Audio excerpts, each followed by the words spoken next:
There you are. All right. That should be fine, I think. I put it a little bit too low, maybe. There. That is better. There we go.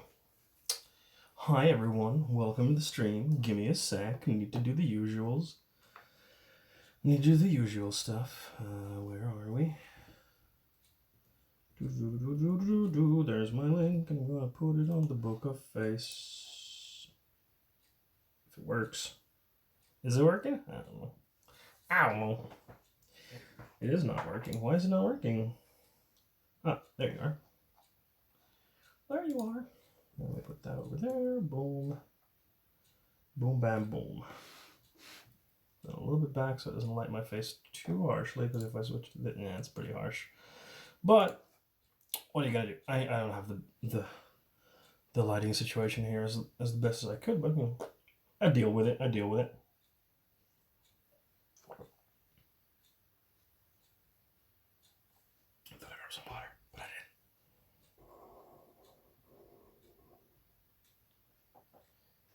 I'm trying to make it so they won't keep refocusing on me constantly. There. Or it won't like do the thing constantly. I'm trying to, but it is what it is. It's been a week, hasn't it? It's been a week since we last saw. I'm really missing streaming more frequently. Hey, could you focus on me, maybe? Thank you. I'm really missing streaming on a regular cadence, but I'll be back to it soon. I will be back to that soon. What am I doing? What am I doing? What am I there?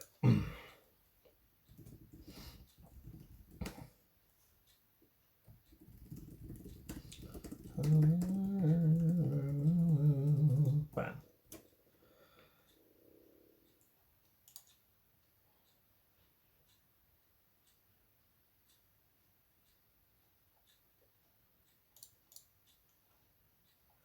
All right. Okay, now everything. Yes, everything is done now. I had to think for a second, like, did I post everywhere? I did. I did post everywhere. Now I didn't need to wait for the heckin' bot to post my that I'm live, which should happen in a few minutes. Usually it happens fairly fast. It feels so weird to start without the starting soon stuff. It's weird. It's weird, but what are we gonna do? What can I do about it? There's not much I can do because I can't have like a starting soon thing here, and it's just this time and then the next time, and that is I should mute. I'm gonna no. I'm gonna mute my laptop so it doesn't make noise. But yes, that was the notification that the bot said that I'm live over on my Discord. We're on the old Discord. Hey, Deoxin, how's it going? How are you?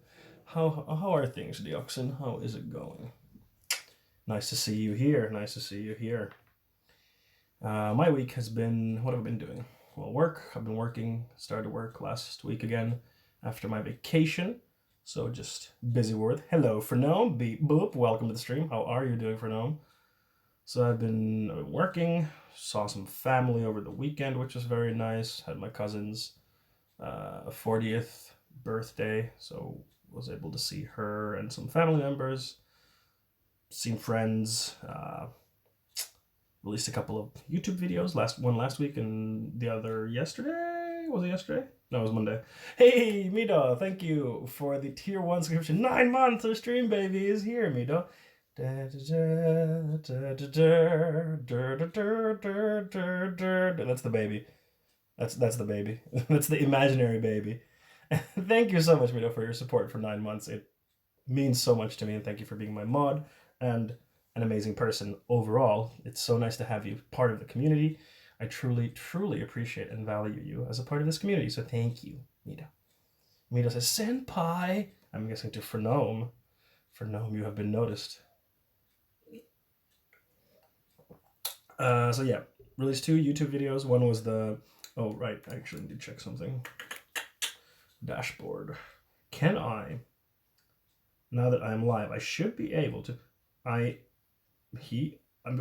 I? I don't know.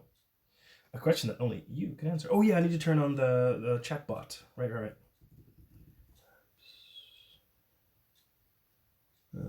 Where is it? There you are. Let me turn on the chat bot, so if you want to make a clip at any point, you can use the clip command to do so. It's turning on now, but you'll be able to do it soon. Oh yeah, I need to. I'll do it later. You are senpai. Senpai. Yeah, but this is what I was gonna do. Yeah, so orange man's out. Tags. News. LGBTQIA plus. God, I have to try to remember all the tags that I use, and I don't remember them. It's news. Analysis, I think. Yeah, analysis. That's the one I use. What else do I use? Help. Because there's not one for politics. No, there isn't. Maybe I use that one. I don't know. I'll just add those there. There we go. Have some extra tags. Bada bing, bada boom. Bada bing, bada boom. Alright. There we go. Did that go on as expected? Yes. Cool. Alright, so, yes. Yeah, my week has not been very eventful, really. Like, on a personal scale. Yeah, just seeing people now that I'm here. That's mainly what I try to do, is just to see friends and family now that I can, since I'm going back next week. And also, been trying to change my flight tickets, because I decided that I'm not gonna. Or actually, a lot of you don't know this necessarily, so let me give you the scoop. I found my ridiculous frog plush I got at a fair and thought of you for Gnome. Aw, that's really cute. Hey, take a picture of it, and show it in the Discord. Would love to see this cute little frog plush. That would be wonderful. But yeah, so I found out last, I think Thursday. I think it was Thursday. I found out that Denmark had basically made their COVID restrictions very, very tight. So if you fly into Denmark, it doesn't matter who you are or where you're going. If you're traveling just through Denmark, or if you're going to stay in Denmark, doesn't matter. If you're traveling to Denmark via flight, you have to have a negative COVID-19 test certificate when you board the plane from wherever you're flying to Denmark. So, and it can only be 24 hours old. So because of that, I'm not going to be able to do my normal travel route, because I usually travel through Denmark to Sweden, because I live in the south, so it's faster. So I'm not going to be able to do that, because I can't get a negative COVID-19 test result from the public healthcare here in Finland that fast. Currently, getting like a certificate of a negative test is a bit difficult in the Finnish healthcare. They're working on a system to automate that, so that everyone just gets a certificate automatically, but it's not there yet. It's not done yet, so it doesn't help me at the moment. So I could go to a private doctor's office and be like, hey, I would like a test and a certificate, but that costs about 300 euros. So I'm not doing that. That's way too expensive. It's way too expensive for me to be, just so I can fly to Denmark. So what I'm trying to do is I'm trying to change my tickets from Denmark to fly to Sweden, to Stockholm, and then I'll take a train from there. But I'm trying to get the agency that I bought the ticket through to change the tickets, and I have to been having to deal with them. Let me try to tilt this down just oops, that's too much. Is that a little bit better? Yes, that is it's a little bit too much, maybe. Okay, that's good. No, it's probably the same as it was before. Does it have a little bit too much headroom there? What I could do is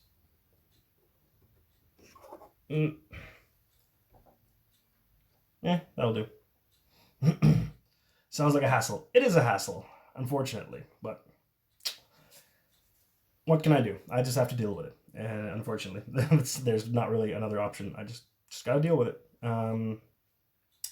yeah, it's when I checked the restrictions when I was flying here for Denmark. That is, um, the restrictions weren't as tight. It was just like if you're traveling through Denmark, you don't need a COVID-19 test, a negative one. If you're traveling through Denmark, if you're staying in Denmark, then you need one. At that time, and that was valid until the beginning of February, so it was okay then. But situations change very rapidly now. The British variant of the virus has entered Denmark, so that's why they are being so strict. Oh, the plush is so cute, Mido. Oh, it's so cute. I love it. Oh, I love it.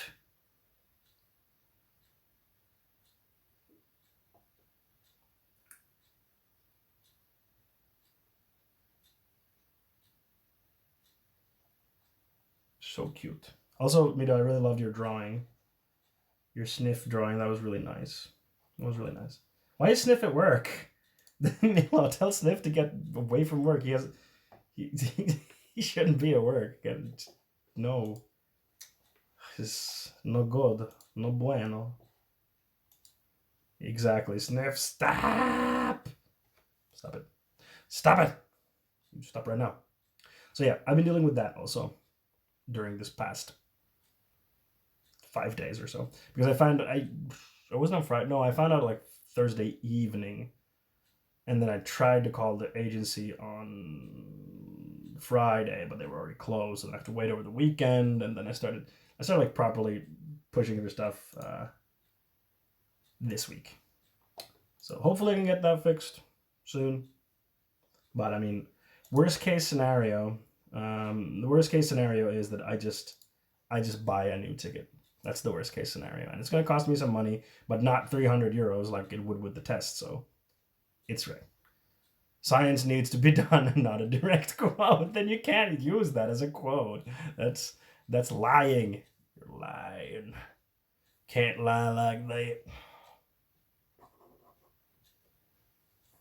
I hate having this setup because what I love about my normal setup, so I don't move my normal setup, so except my mic, and my normal setup, which is on like an arm, and I can just move it easily. But like the camera and the lights and everything, I don't move them in my normal setup because of this. Like here, I'm just using a tripod that I'm borrowing from my dad, but I have to put it here every time and then set it up, and it's a little bit different. And I'm like, wait, no, like I hate that. I just love it when it's like it's there and I don't need to touch it anymore. It's just fixed and it works. But this is temporary. I'll get Sniff to post authorize it. You can't do that. I won't allow it. That is not allowed. That's dirty. I've been feeling weird because I have nothing on my plate. Nothing! Well, I just have to sit on my ass and wait. Maybe you could stream. Mido, have you considered that you could stream? Stream? You could. You could.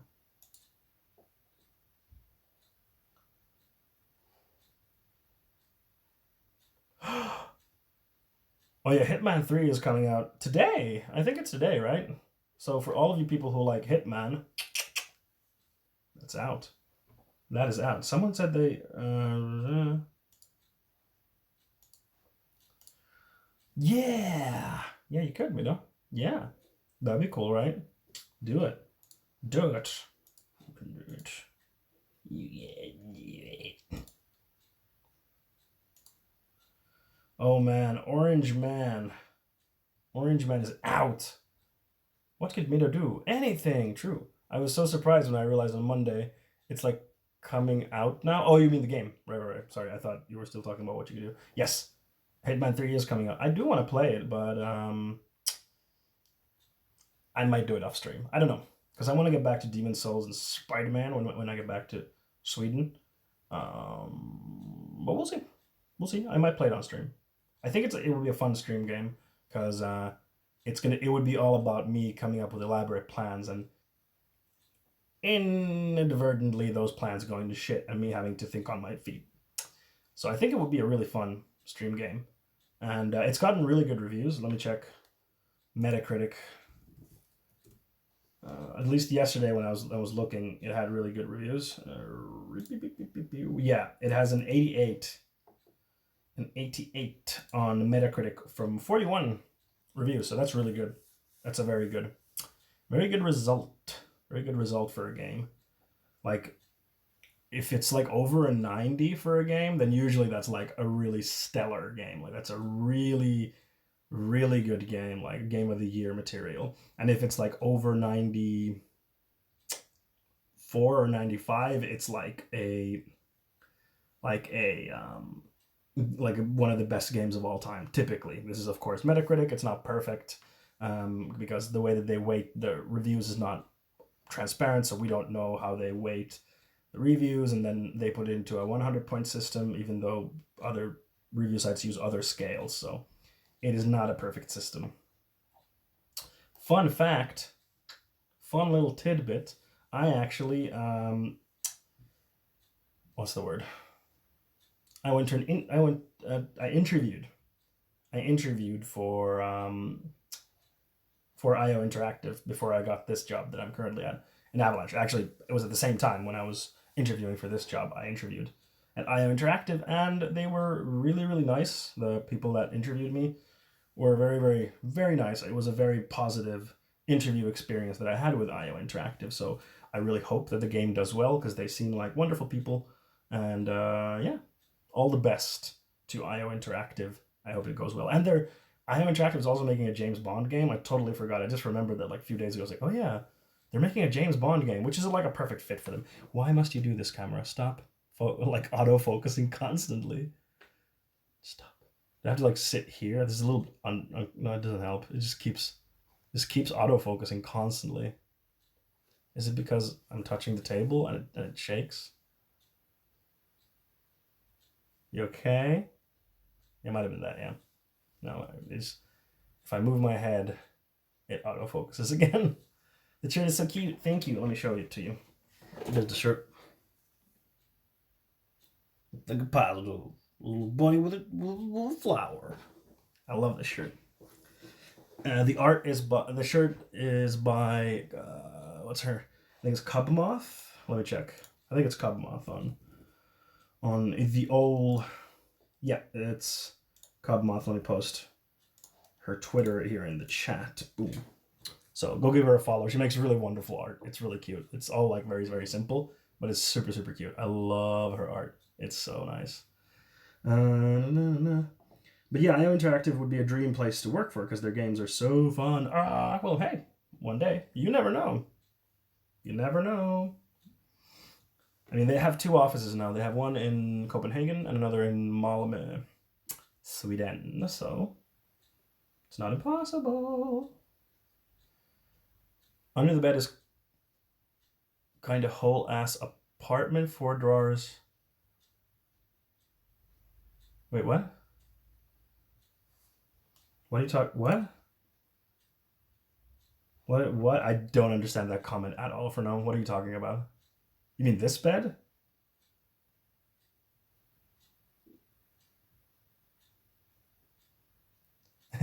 Hey, buddy. Is it safe to come out? Yes, Tiffany, it is safe to come out. How are you doing, Tiffany? 4-drawer bed. 4-room apartment. Wait, what? Under the bed is a kind of whole ass apartment. 4-bedroom, probably big enough for a small person. Under which bed? I'm so confused. I still don't understand. Oh, it's your okay. It's a you thing. Okay. I'm so confused. I'm like, what? How are you doing, Tiffany? How's it going? How is it going? It's been one hell of a week. We have a bunch of stuff to cover today. We're going to be talking about CD Projekt Red, because things transpired. And then, of course, we're going to be talking about the inauguration that's happening in 40 minutes. Actually, where can I watch it? I'll put it on here for YouTube. Let's see. I think I'll have it open here just, as, there we go. Just on the side. There we are. I'm doing good. Just been chased by my little cousin. He's a little demon. Aw, that's really cute. How old is your little cousin? That sounds really cute. Yeah, there they are. I wish I could share this screen. have us watch this together. Frustrating, really frustrating. But I mean, it's nothing special right now. They're just getting set up. If you want to follow the inauguration, I'll post the link to the live stream in chat. There you are. It's from C-SPAN. So there's just different politicians giving speeches right now. So ain't nothing special. He's 5 years old. Aw, that's a nice age. That's a fun age. I used to work with kids because I worked at a kindergarten for 1 year. That was like 11 years ago. Yeah, 11 years ago when I was in my early 20s. Because in Finland, for those of you who are not from Finland, we have to go to the army. It's for men. It's mandatory. I should get my mouth shut. It's mandatory for men to do army service, but if you don't want to do army service, you can also go to do civil service, which is essentially you work at usually a non-profit or for the city or for the state. Basically, the point is that you have to do something that is useful for society. So, taking care of children, taking care of the elderly, working at a library, something like this. Like there's a lot of stuff that you can do. It just has to be non-profit and has to benefit society as a whole. Yeah, I worked at a daycare center for 1 year, and it was a good experience. It was a good experience. So kids are nice. Kids are fun, but they are also a handful. They are also a handful. Someone speaking, I don't know who that is. On the inauguration thingy is what I mean.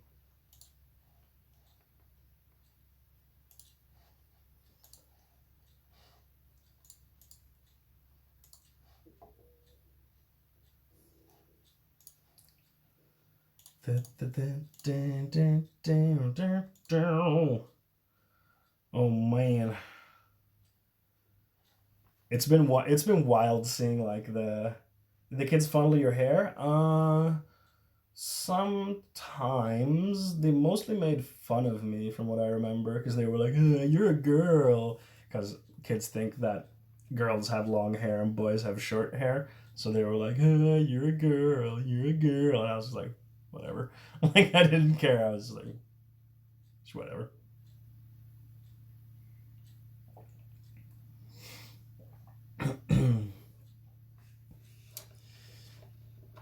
He's hitting my leg because he's upset that I ate all the candy. Aww. Aww.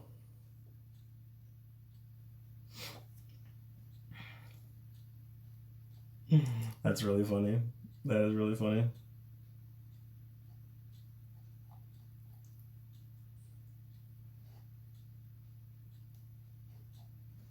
Poor Bernie. Like, people are posting pictures of Bernie from the inauguration. It's just, Bernie got robbed so hard. Like, would have been such a good candidate. He got robbed. He got robbed so bad. Oh well.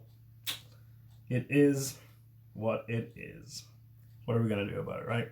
There's nothing we can do about it. I'm trying to think what else personal life-wise happened over the last week, but there really wasn't that much. It's just been very chill. Been very chill. Yeah, the biggest thing has been the whole flight kerfuffle, which is really annoying and I don't like. Hey, Nelly, how are you? How's it going?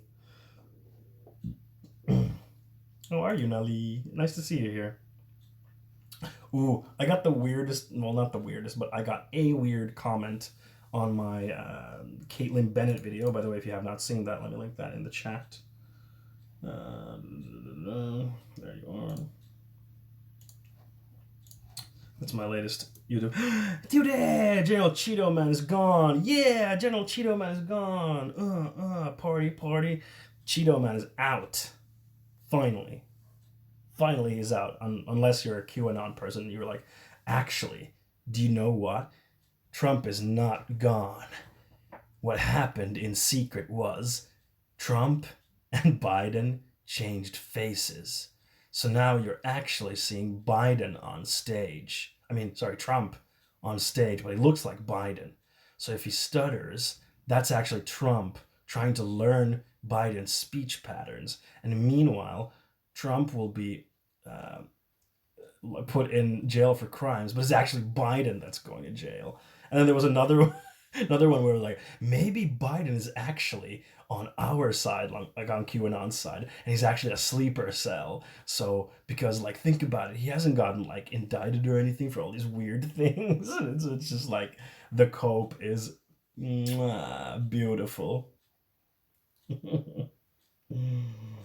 mm. What are you saying, Tiffany? I literally don't know what to do with this kid. Oh, you're just a teen, and it's just me and him at my mom's house. So look, I'll be suffering for the next 14 days. Oof. Best of luck. That's a rough one. 2 days here. I'm starting an open university course on organizational communication, something like that. Ooh, cool, Nelly. Are you excited about that? How are you feeling about it? That sounds cool. Yeah, sounds cool. But yeah, I was gonna say, so the Caitlin Bennett video that I did, someone commented on the video saying, "She's the best, bro. Gun girls are hot as fuck." And I was just like, you can coom to someone else. There's plenty of better people to coom to. It's just like, this is the person that he chose to be like, yeah. It's like, all right, chief. I also got a really good like chud comment on, hey Clam, good morning, how are you? How are you, Clam? I also got a really good chud comment on, I don't remember which video it was, but he was like, stop living in your parents' attic and get a job, you commie. I'm paraphrasing, but that's essentially what they were saying. Like, get a job, you dang commie. Stop living in your parents' attic. It was so good. But I think either YouTube deleted it or he deleted it because I can't find it anymore. But I did screenshot it. It's really funny. It's so funny. Like, stop living in your parent. Like, I don't live with my parents. Well, now I'm at my parents. But normally when I'm in Sweden, I don't live with my parents. I live by myself.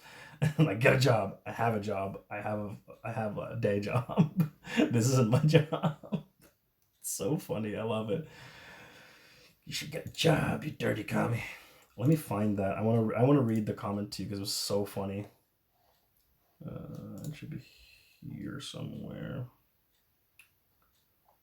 Where is it?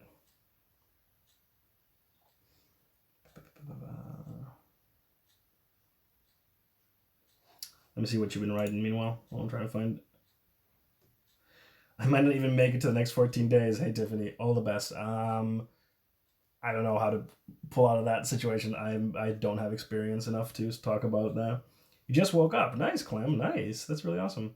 I don't know if it'll be super useful since it seems a bit basic, but maybe I'll help with me changing careers a bit. Okay, cool, Nelly. At least it's something I can show I've done. Yeah, for sure. I mean, if it's helpful, then yeah, it's helpful. If you didn't know, I'm actually kind of hiding in a cabin and I'm going to make a run. No, Tiffany. Oh no, Tiffany, that sounds awful. That sounds like a rough time. A rough time. I want to find that picture.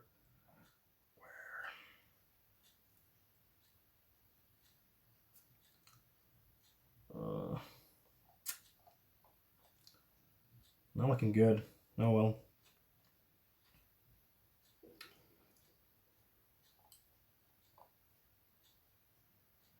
Posted it in a group chat, but it was like some days ago, so there's been text. Me hungry, gonna make food now. Okay, enjoy your food making. What are you gonna make, Mita? What you making? What you making, Mita?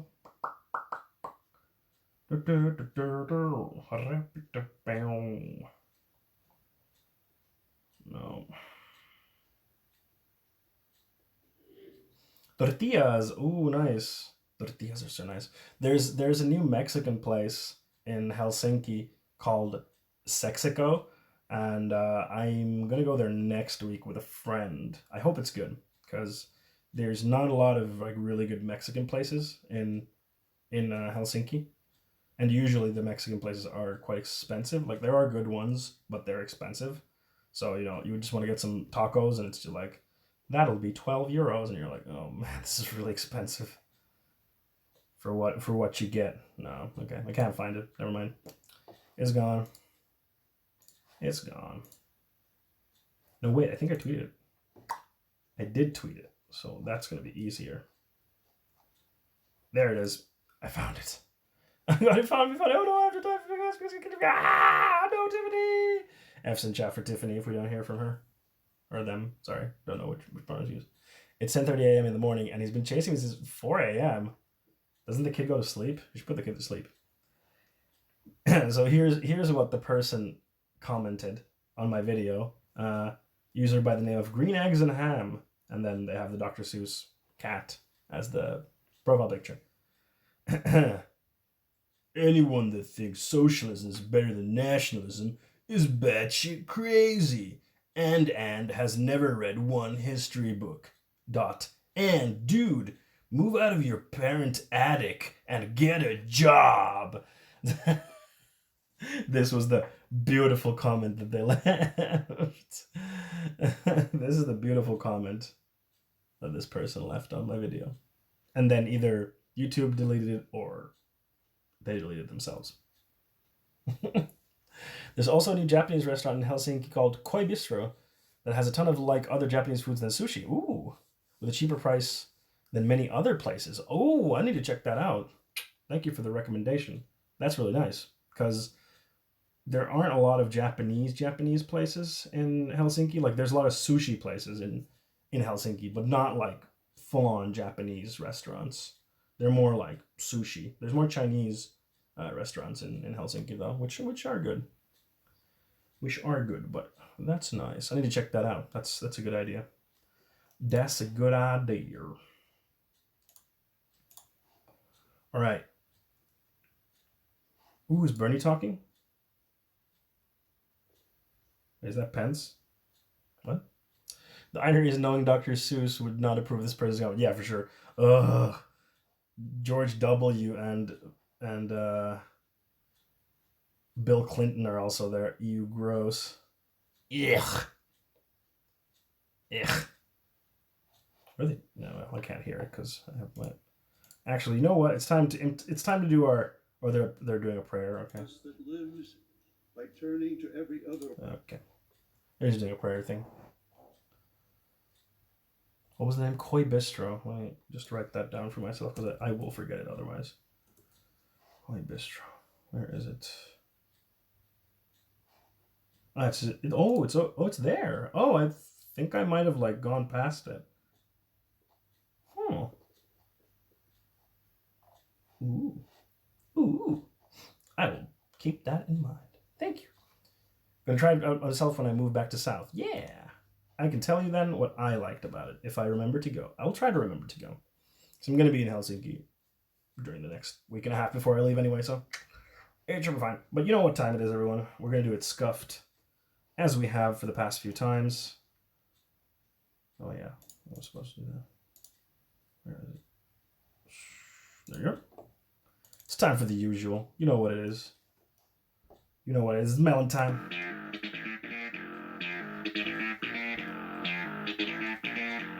Everyone. Oops, that's the wrong button. Wait, why isn't it working? Oh, right. There we go. Today, we're going to be talking about the inauguration and Joe Biden and what he's planning. What's going to be happening with Joe Biden? What's he hiding? Nothing, because he told us his plans. And then, CD Projekt Red has been fucking it up big time.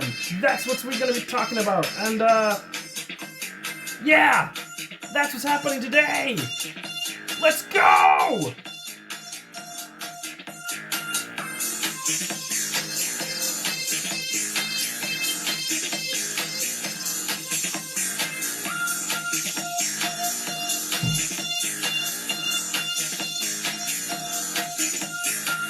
And that's what's happening today. No. Wait, no. Shut up. There we go. That's what's up today. Whew. It's warm. It's so warm in this room. I'm just imagining Fondue's parents being like, what the f is the door? Yeah, my dad's downstairs, but he knows I stream, so it's fine. This is alright. This is alright.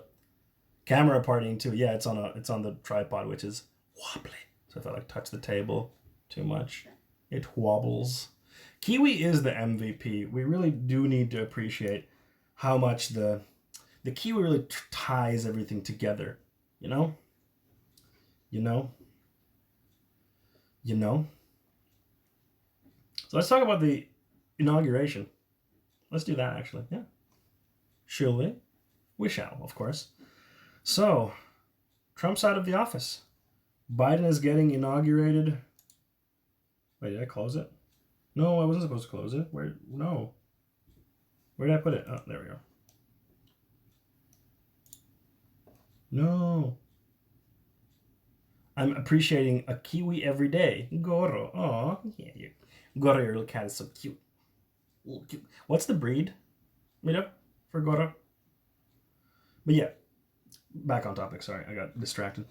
So yeah. Orange Man is out. Trump is, in about 24 minutes, no longer the acting president of the United States of America. Of course, some conspiracy theorists think otherwise, but the truth is that Trump will no longer be the acting president of the United States of America. And it's going to be very interesting to see what happens, because now that he's not acting president, he can be indicted and sued for all the things that couldn't. So it's going to be interesting to see what happens to Trump and his family in the coming months that his protection is gone. Trump was saying, I saw some headline that Trump might be planning to start a new party called the Patriot Party, which we'll see if that becomes anything. But now we get Joe Biden, which is, business as usual. Nothing exciting about Joe Biden, but he's not Trump, so, he's got that at least.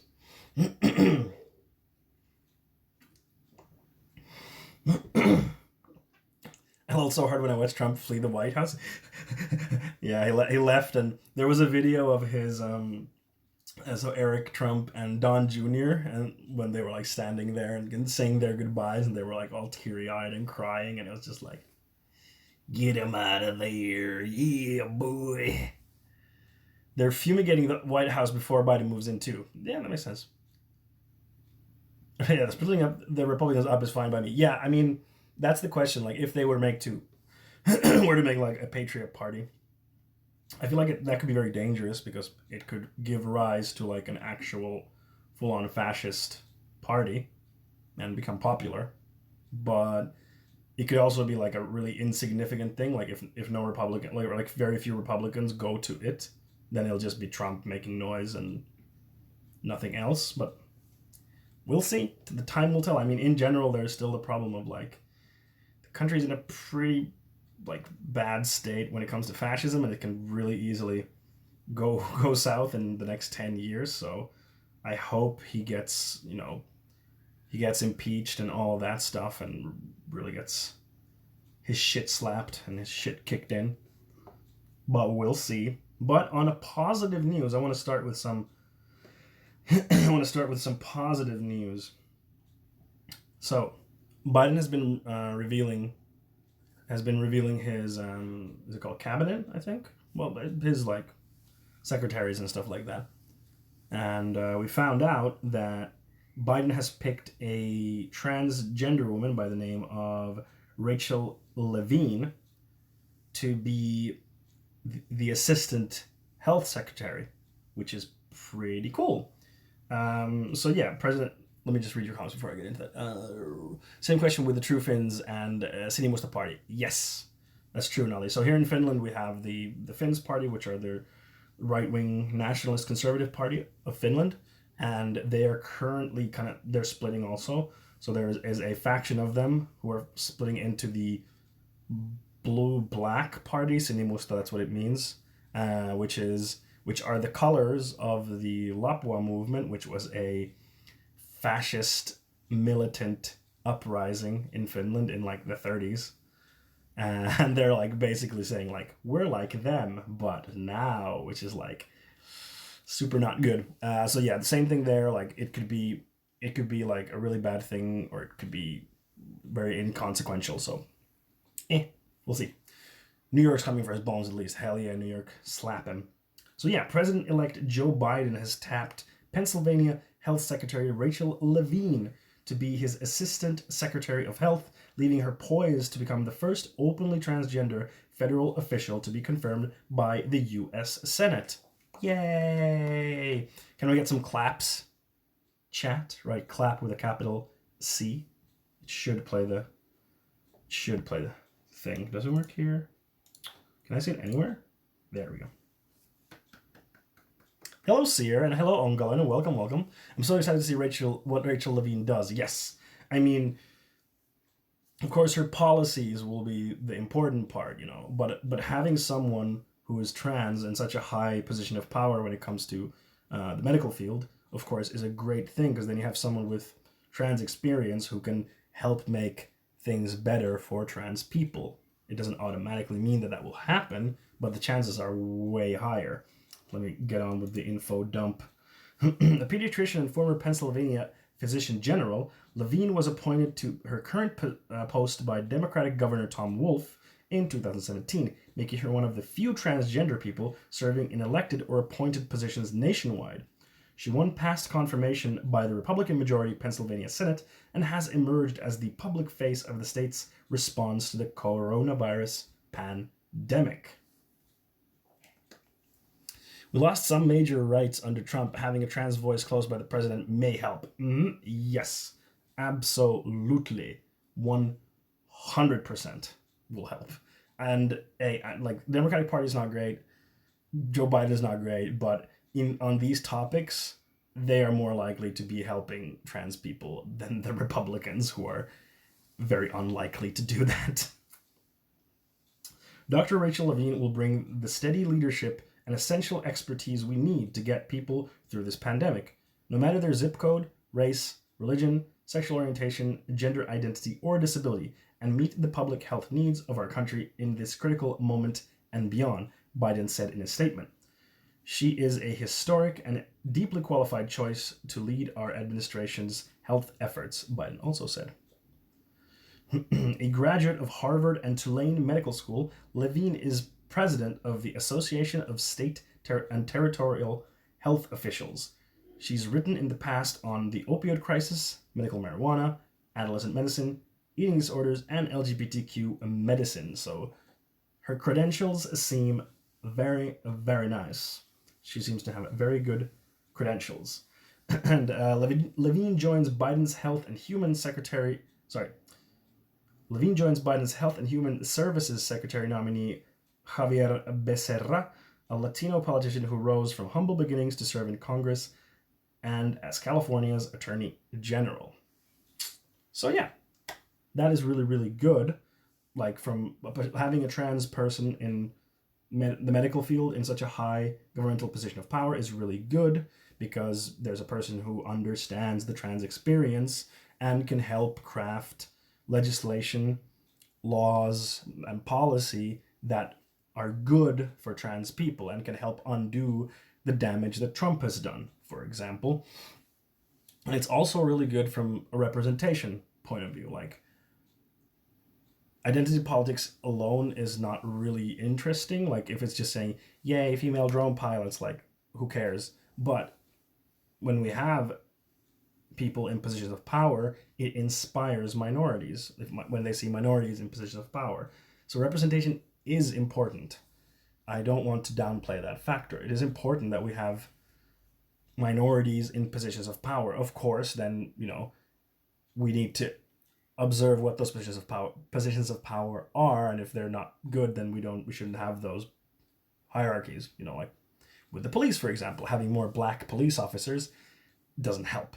But in this situation, having a trans person is good. It normalizes trans people. Yes, it also helps normalize trans people to the majority. Yes, it normalizes trans people, seeing them in high positions of power and visible positions. So that's also really important, because many people have not had, contact with trans people, don't have friends who are trans, or don't deal with trans people, and don't see trans people, because in the media, luckily it's getting better now, but historically trans people have not been represented a lot in media.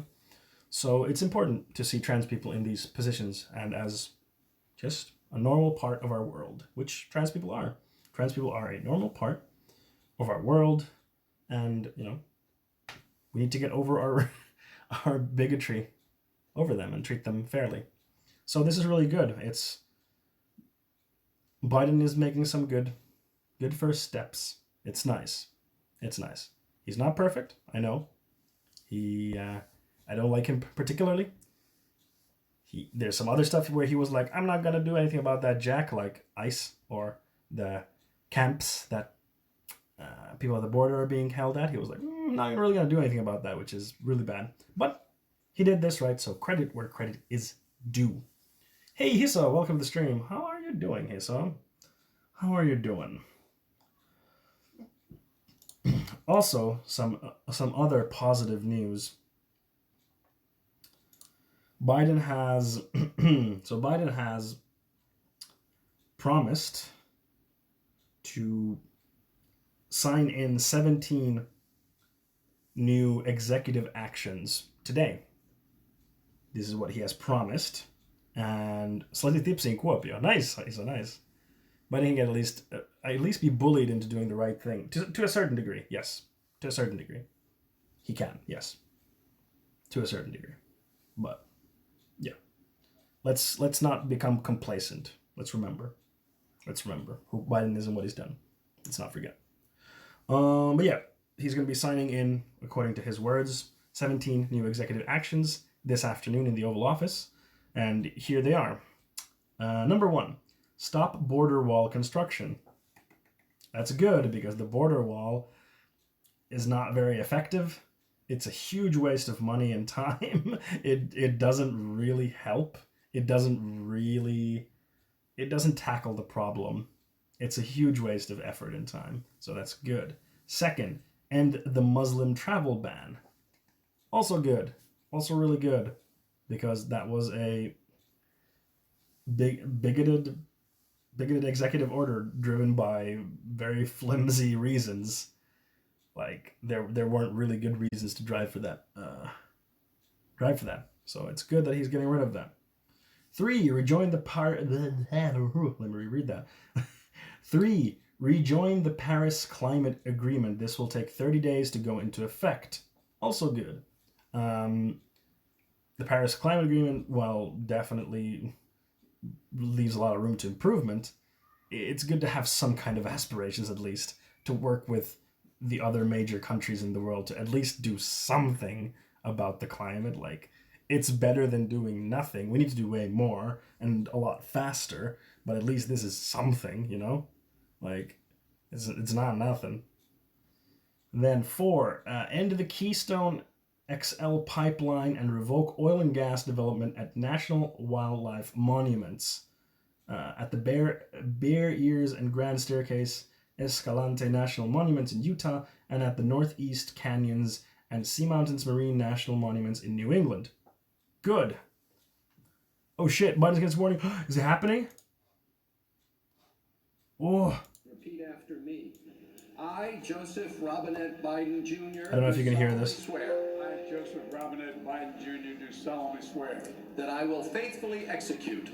that I will faithfully execute The office of President of He's the waiting for the United high States. five, the chat. office of President of the United States. And will, to If the you wanna best watch of my it, ability, Will, to the best of my ability, preserve, protect, and defend preserve, It's here. protect, and defend the Constitution of the United States. the Constitution of the United States. So help you God. So help me God. Congratulations, Mr. President. I don't know why.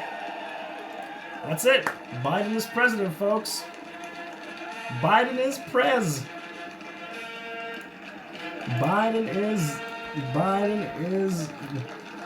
We riding with Biden now, folks. That's my tweet. POTUS! And my tweet was, we riding with Biden. You'll like it.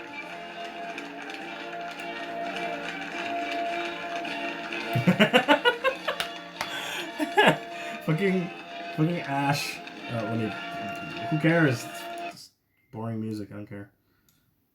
Ash tweeted that, like 3 minutes ago, Ash tweeted, Here's how Bernie can still win. And then like a thread starts on Twitter. So good. Hey, Turpini, welcome. Potuggers, no shot. Poggers, Poggies, no shooting. Hey, did the new Poggers drop? Did the new Poggers drop? Twitch. Let's see. Usually drops around, I think around this time. I don't remember what time. It's either 6 p.m. our time or 7 p.m. I think it's 7 p.m. or 8 p.m. our time when the new Pog drops. Let me know, chat, when the new Pog drops.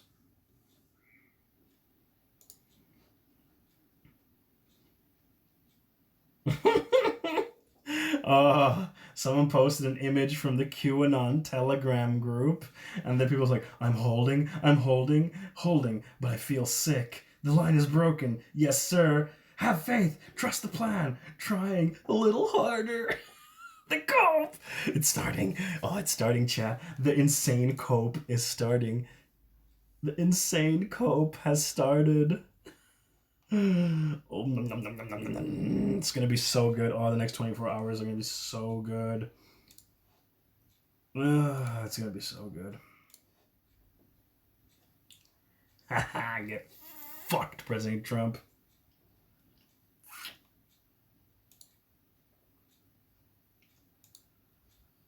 Oh yeah. Oh, the QAnon people must be going nuts right now. Ooh. Ooh, the QAnon. But how are they gonna work around this? Hey, Neon Fern. Oh, welcome. How's it going? Neon Fern? Neon Fern. I'm starting to think this Q guy might have been fake.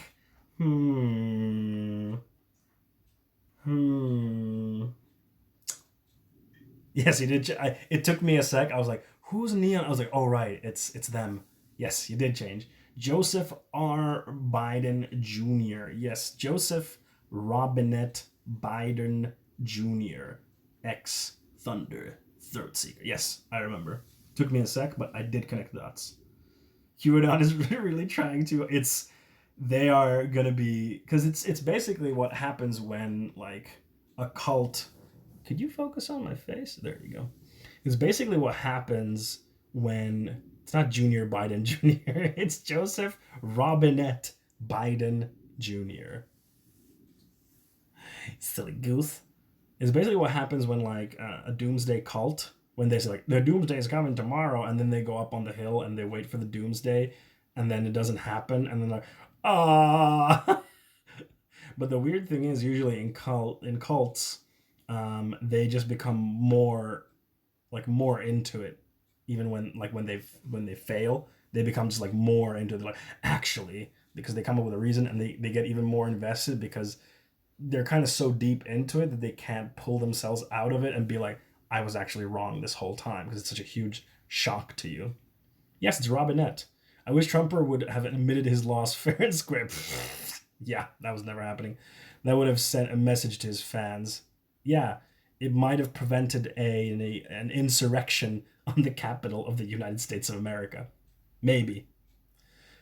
But it's been amazing this past week because of the Parler leak, there is an insane amount, like it was like 70 terabytes of data from Parler, and people have been crawling through it and basically putting together like a very good documentation in video format of what happened during the insurrection a week and a half ago, because so many people streamed it to Parler or posted videos to Parler. So there's a really good like timeline of what happened and how, because they just filmed everything and they said their names and what they're doing, and they didn't wear masks.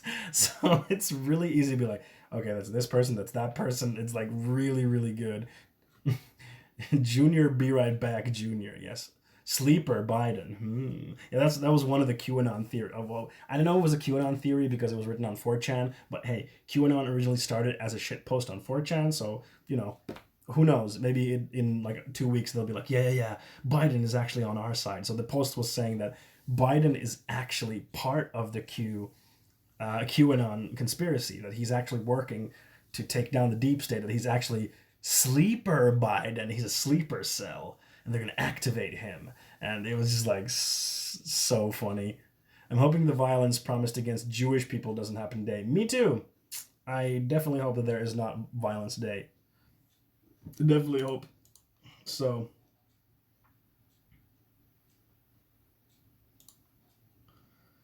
yay, war criminals. It is a big Bible. Holy, what? The Bible is huge. When was that Bible made? Back when Jesus was alive? I know they didn't make the Bible, then shut up. Hold on, check it out. I can't show it in any easier way than that. But look, that Bible is huge. It's like that Bible was made before print press existed. Oh God! In his last speech, Trump said he'll return in some form. Yeah, we'll see. We'll see. I mean, he's not gonna give up for sure. Like he did say, Dorpini, that he's planning to start a new party called the Patriot Party for the Patriots, brother. So we'll see. But now he's open to indictments and lawsuits and all that fun stuff. So, hooray! Hey, Mika. Oh, in demon form, or maybe he'll return in Ahegao form. Don't forget Ahegao, Trump. It does look like one of those jewelry boxes that tries to look like a book on Galera. You are absolutely right. One of those like, fancy. Oh my God, why it's so big? Might be an older Bible. Clem, I'm not sure. I'm pretty sure it's not that old. I think it's fairly new. I don't know. I think you're jumping to conclusions here, Clem. I don't think it's an old Bible. What gave you that impression? It's huge. Huge Bible Gates talking. In another January. I don't care. It's going to be Sleeper. I know it's going to be Sleeper. He's going to be like, we need to heal the country, Jack. We need to stop this fighting, Jack. You just got to say nice things and unity, and then healing happens. Thank you, Hoff. Nice hair. Thank you. I appreciate that. My hair is one of my points of pride. I love my hair. How's it going, Hoff? Or do you want me to call you... Or do you want me to call you Alex? Which way is it? I would like to call you by how you want to be called. Do you think he's going to make it through the 4 years, chat? Do you think Biden's going to make it through the 4 years? He's so old. He's already so old. Like, is he going to be able... I'm not saying die necessarily. Don't get me wrong. I'm not saying will he die. I'm just saying, like, will he be in a good enough condition so that they don't have to invoke the 25th? And then make Kamala the acting president because he's just in too bad of a state. I will not call you that, Hoff. I will not call you that. That's not going to happen. That's not going to happen. I'm going to call you Hoff then. But yeah, Chad, do you think he's going to make it through? Why? Because I don't want to. Because I don't want to, that's why. I mean, people said the same stuff about Bernie. But Bernie's not as old as he is, so is he? How old is Bernie? Bernie age. I don't think Bernie's as old. Oh, Bernie is... Oh, never mind then. Huh. But wait, how old is Biden? Huh, Bernie's older than Biden. But Bernie feels younger. Huh. Bernie didn't feel that old. Huh. Oh well. Sometimes having a job to do keeps you alive longer. Or maybe it's the fact that like Biden has been vice president and usually those roles are very, very stressful. At least the president role. Like if you look at any president, like a picture of them when they started and then 4 years later when they like finish their term, they look like completely different because of all the stress has like aged them so much. And I have no doubt that it's an insanely stressful job. Hold on, let me get the chat here. What if they would have the super small Bible as opposed to the big B? Hold it in a fist and strike a pose while sworn into the office. That's very anime. That's very anime. He thought that would be really funny. At what point should I be worried when he was supposed to be planning, when we were supposed to be planning our wedding, but then like 15 minutes in, my smooch went like, nah, Biden's speech started, gotta go. And I was like, yeah, Fonder started streaming, let's reschedule. Oh, that's beautiful. That's beautiful, Mika. You'll get there eventually. I mean, hey, we're in a pandemic. I guess it's not that big of a hurry. Yeah, Bernie was better cognitive faculties than Biden. Yes, exactly. Because Biden doesn't feel as sharp. Like he kind of gets lost sometimes in what he's saying, and he just like he's not as sharp as he used to be. Whereas Bernie feels like super sharp and on point. Yes, Nolly, that's exactly what I meant. Before George W. Bush, the vice president was almost a non-job. Oh, interesting. Some people do better with work. I've seen people just shrivel up after retiring because there's nothing left to do. Yeah, that's fair with them. That's fine. Hello, Lucky Wolf. How's it going? How are you, Lucky Wolf? Welcome to the stream. If our wedding sucks, I'll blame you in my speech. And Biden made it to the wedding speech. Yes. That's a win in my book. I'll take it. Okay, we got sidetracked. I was reading the things that Biden's going to do, the executive actions. So let's see. Number 5, count non-citizens in U.S. Census again. Wait, why wouldn't you do that? That's really weird. What? Why would you not count non-U.S. citizens in the census? That's really weird. Oh, you had a track? It exists for times and then I lose it. Thanks, Biden doesn't have the same ring to thanks. It doesn't, no. Also saying, like, being angry at an old white man doesn't have the same energy as being angry at a black president. Definitely doesn't have the same energy to it. Because they don't count as people. Yeah, that's weird. Because only Americans matter as people, brother. All right, next one. Rejoin the World Health Organization. Hell yeah. The WHO. Dr. Anthony Fauci will join a board meeting to deliver remarks on global health and the COVID-19 pandemic. So basically, these first 4 are just like fixing everything Trump did. Number 7, 100 days masking challenge. A nationwide face mask and social distance mandate on federal buildings, lands, and by federal employees and contractors. Cool. That's good. Number 8, extend eviction and foreclosure moratoriums. That's good. For those of you who are not necessarily familiar with the term moratorium, it's basically like it's a pause on evictions and foreclosure so people don't lose their apartments or their houses during a pandemic when they can't work. So it's good. It's been my boyfriend thinks I deserve better than him when I don't want better than him. We haven't broken up, but I'm trying to get him to understand that I don't want better than him. Oh, that's really rough. That's really rough, Lucky Wolf. I'm sorry to hear that. Those are really tough conversations because it sounds like your boyfriend might have like self-esteem issues and other like personal things, and those are really rough because you can't fix that. It's something that they have to work on themselves to get over and to work with. You can of course help them, but you can't fix that in them, and that's rough. I feel for you. It is a very difficult situation, and I hope you don't end up breaking up, and I hope you can talk about it and stay together, because it sounds like you want to stay together with him. All right, next one. 9, continue pause on student loan payments until September 30th. How about you just forgive student debt? That's a cool idea. Number 10, defend Dreamers program for undocumented young Americans.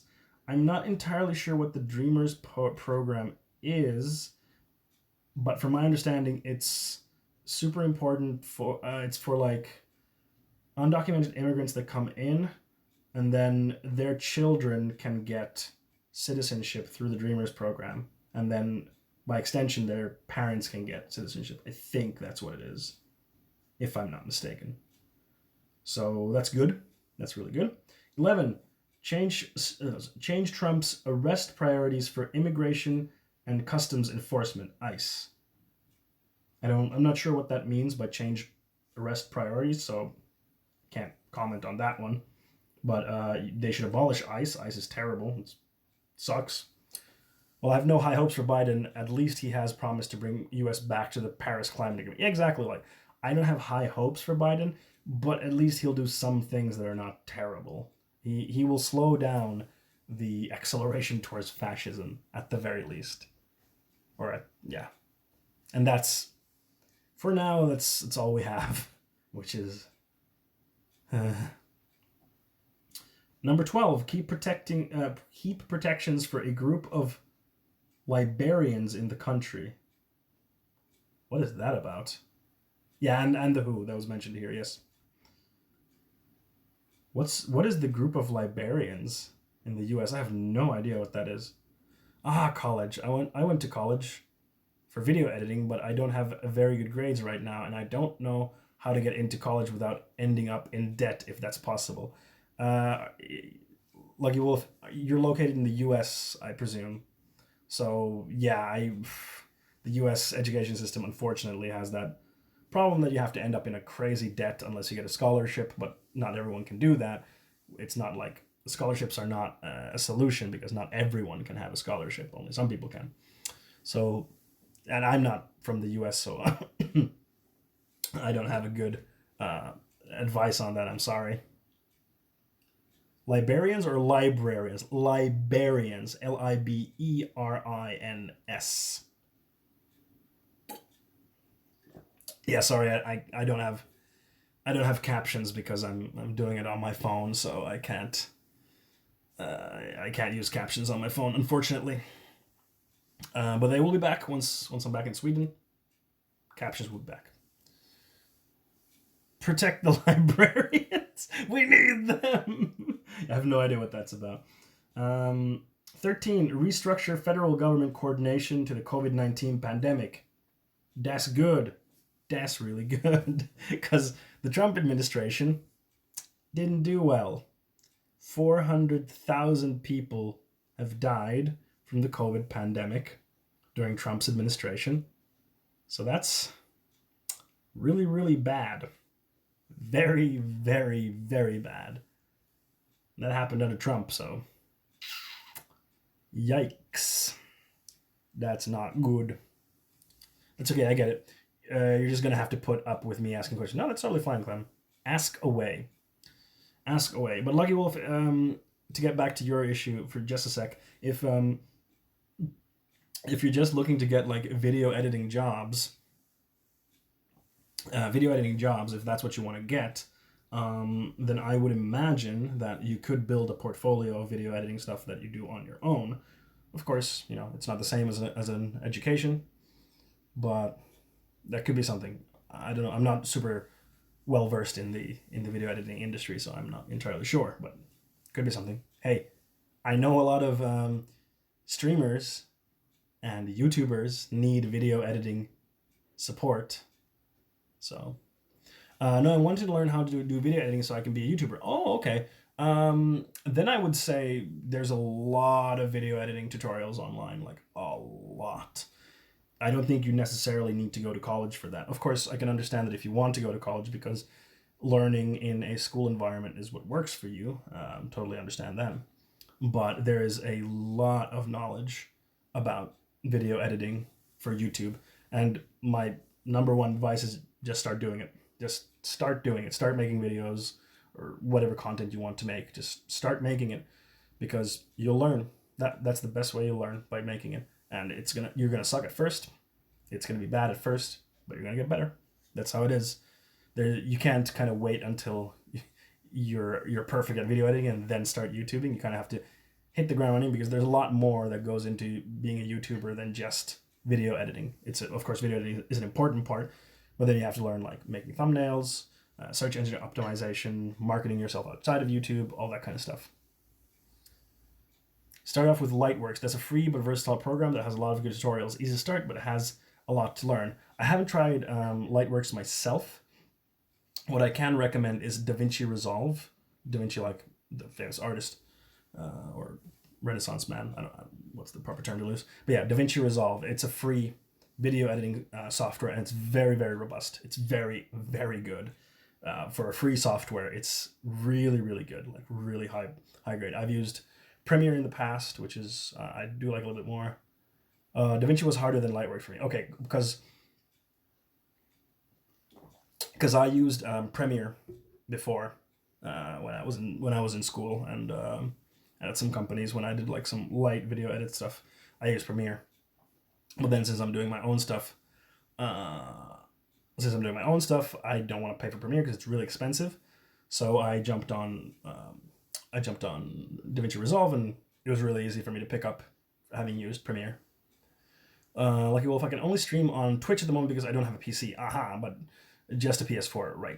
And I don't have a job yet, but I am working on getting one, and my only option for Wi-Fi is a hotspot. Okay, those are definitely challenges. Definitely, I can understand those. Hold on, let me give you something that I think will help you out. How do I invite someone? Here we are.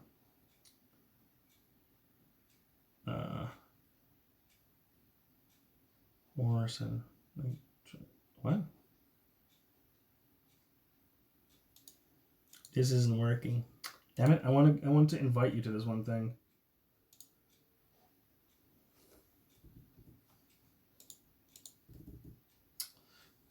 I'll see if this works. But there's one Discord server that I'm part of called Strem Friends.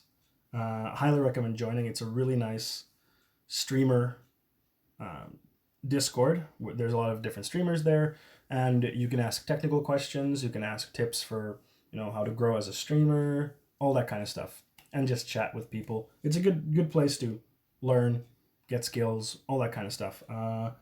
For some reason, I can't get it from the Discord link to work, but I will send you the link to their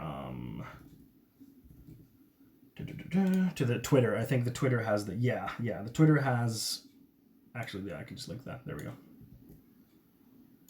Where is it? There you go. Okay, there you go. So that's a link to the Discord. If you want to join there, I think that would be a good thing for you. Depends how hot the spot is. No, but in general, streaming with Wi-Fi is not a good idea because Wi-Fi is inconsistent, and your stream can die because of it. And when your stream dies, you lose a lot of viewers. Usually about half the viewers. Whenever I've had my stream drop and I have to start fixing it, I usually lose about half my viewers. And I think that's pretty normal. And that's not to blame anyone. It's just how it is. People just say like, oh, okay, his stream broke. I'm just going to go do something else and come back later. And then people forget to come back. Or they're just like, oh, actually, I was supposed to go already a while ago. And then they're like, I'll just go now. Oh, yeah, my stream crashed quite a few times. Most likely it's because you're on a hotspot. Most likely. Yeah, that's most likely the reason. And then of course it also depends on, well, anyway, we can talk more in that Discord. I don't want to make this stream how to fix your stream tech stuff, because that's not really my focus right now. Okay, let's get back to the executive actions by Bad. Number 14, actions to advance racial equity through the federal government. Every federal agency to review equity in their programs and actions. Revoke Trump's harmful 1776 commission. Could be good. Again, like what is... depends what that means. So that's really in the details. It could be a really good thing. It could be kind of mid and nothing. Number 15, strengthen workplace discrimination protections based on sexual orientation and gender identity. That's good. That's really good. Because those need to be protected, just like religion, race, etc. 16, freezing last-minute Trump administration regulatory actions. So he's basically like, oh, look, I'm just going to... Those last things, not going to happen, chief. And lastly, number 17, formulate executive branch ethics doctrine. President Biden wants every executive branch appointee to sign an ethics pledge. To sign an ethics pledge. Quote, and the pledge commits federal employees to uphold the independence of the Department of Justice. I have no idea what that means practically. What does that mean practically? If they sign an ethics doctrine, like practically speaking, yeah, it could be good, it could be bad. Like, what does that mean practically? I don't know. It seems symbolic, definitely, but that's why I'm like, are there are there legal ramifications? Like, if you don't go according to this pledge, do you get fired or? Mm. Sounds like Biden's like, all your people's got to start at least thinking about ethics. Listen, Jack, we have to think about ethics sometimes, Jack. The American people, American people. The American people. American people. American people. American people. Like, okay, no more BS and all this supremacist tweeting and crazy business. Yeah, I mean, but it was for the Justice Department, so, or the, I don't know. I need like someone who knows legal stuff. Legal Eagle, she needs to go through this stuff.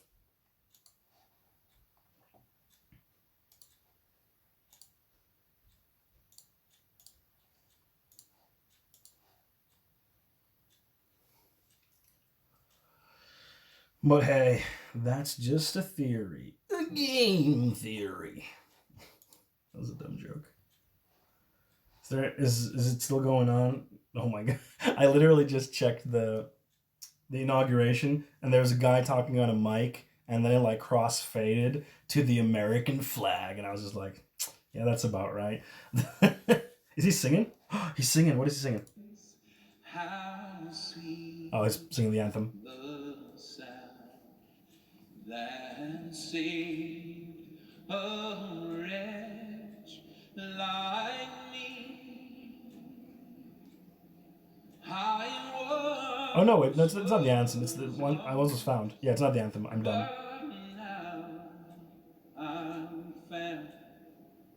It's Amazing Grace. Yeah, sorry, my bad. Is that Lady Gaga? I think that's Lady Gaga. But they keep cutting to.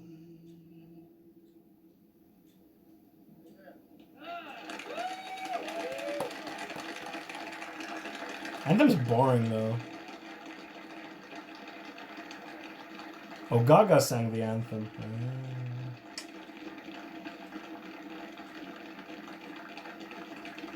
Yeehaw! He got a little cowboy hat. What are they doing now? All right, Jack.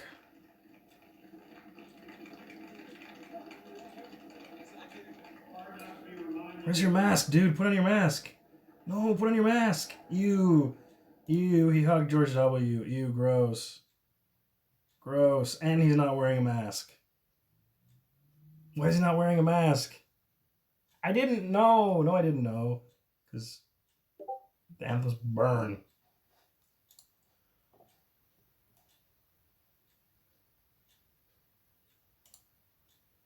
I didn't know. I did not know. All right, well, I guess the interesting... Oh, Jennifer Lopez sang there as well.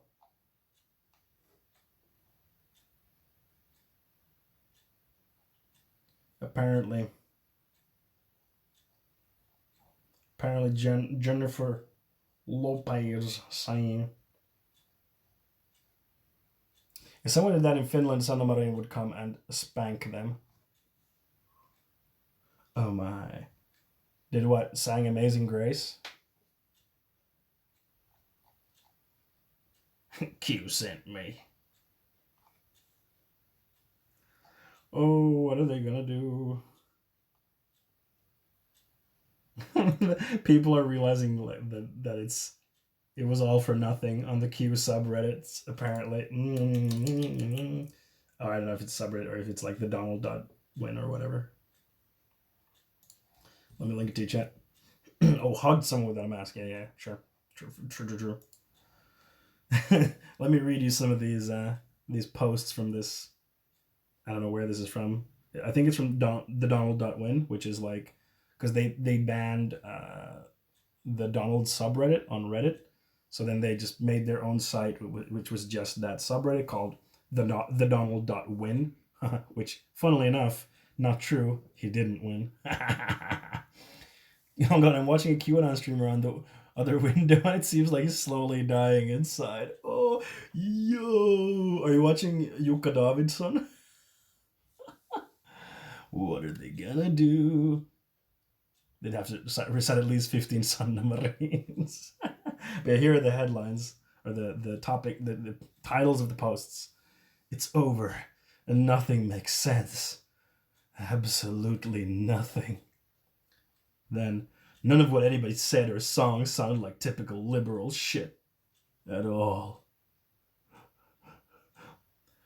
Just me, or did they rush the hell out of swearing Sleepy Joe in? Isn't it supposed to be at 11:59? What? Just me, or did they rush the hell out of swearing What?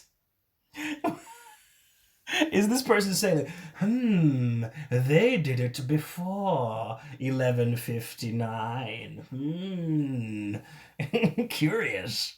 No, this is a smaller one I found a while back. Oof, I say. Biden was just sworn in, but this was also just leaked. And it's a link to something. Oaths taking place. There is no plan. Just finished his oath of falsehood.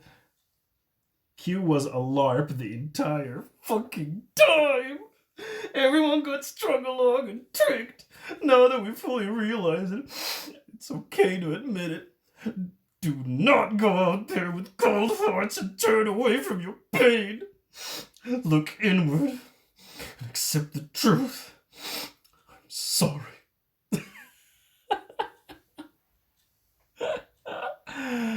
Oh, these people are losing it. They're losing it, dude. Oof. This is an interesting roller coaster of hope and disappointment. Oh, it must be a wild ride. It must be one hell of a ride. But it is like... But it is definitely like... Yes, the next president is Biden, which is like, he's done terrible shit in the past, especially to black people and other people. So, not a great candidate, but getting Trump out and basically taking the wind out of the fascist sails for a little bit is at least good. But we can't be complacent in this. We can't forget that who Biden is and who the Democrats still are. We still need to still have a long way to go in the road to some form of leftism. But I think that's it for this part. We had some good laughs. I'm gonna have to be looking at all the good shit that's coming out of the Q and Trumper sphere for the next few days, because they're melting down. Essentially, they're saying Trump betrayed them, and they're losing it. Yeah, I'm going. It's kind of like watching reality TV, I guess. Makes your life seem better.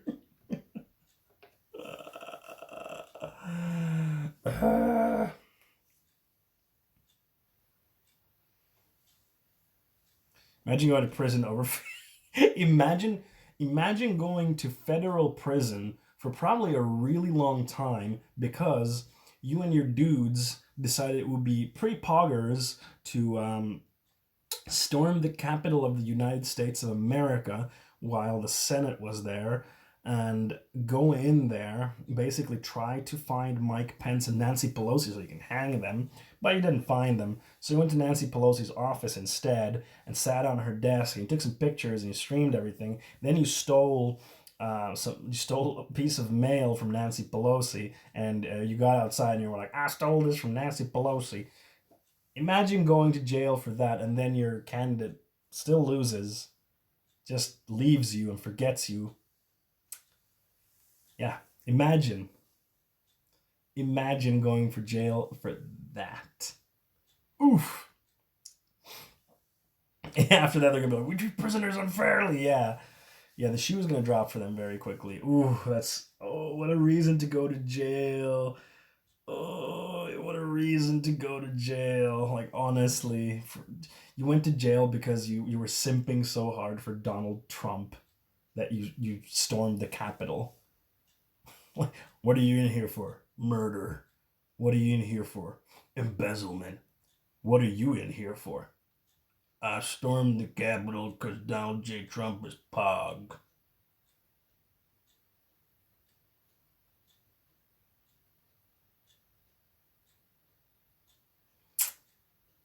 Yeah. Yeah.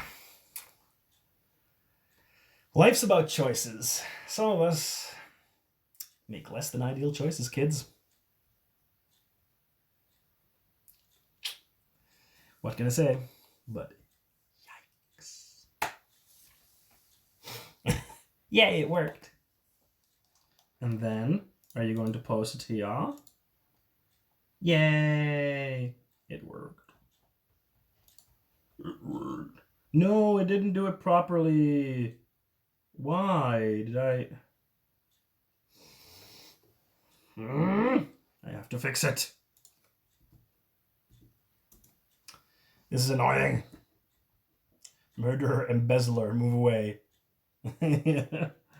Hold on. God damn it. Why didn't it work? I think I forgot to tick a box or something. Yeah, I did. God, I forgot to tick that box.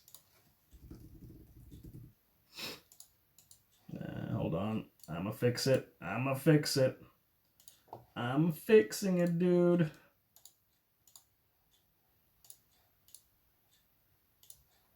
There we go.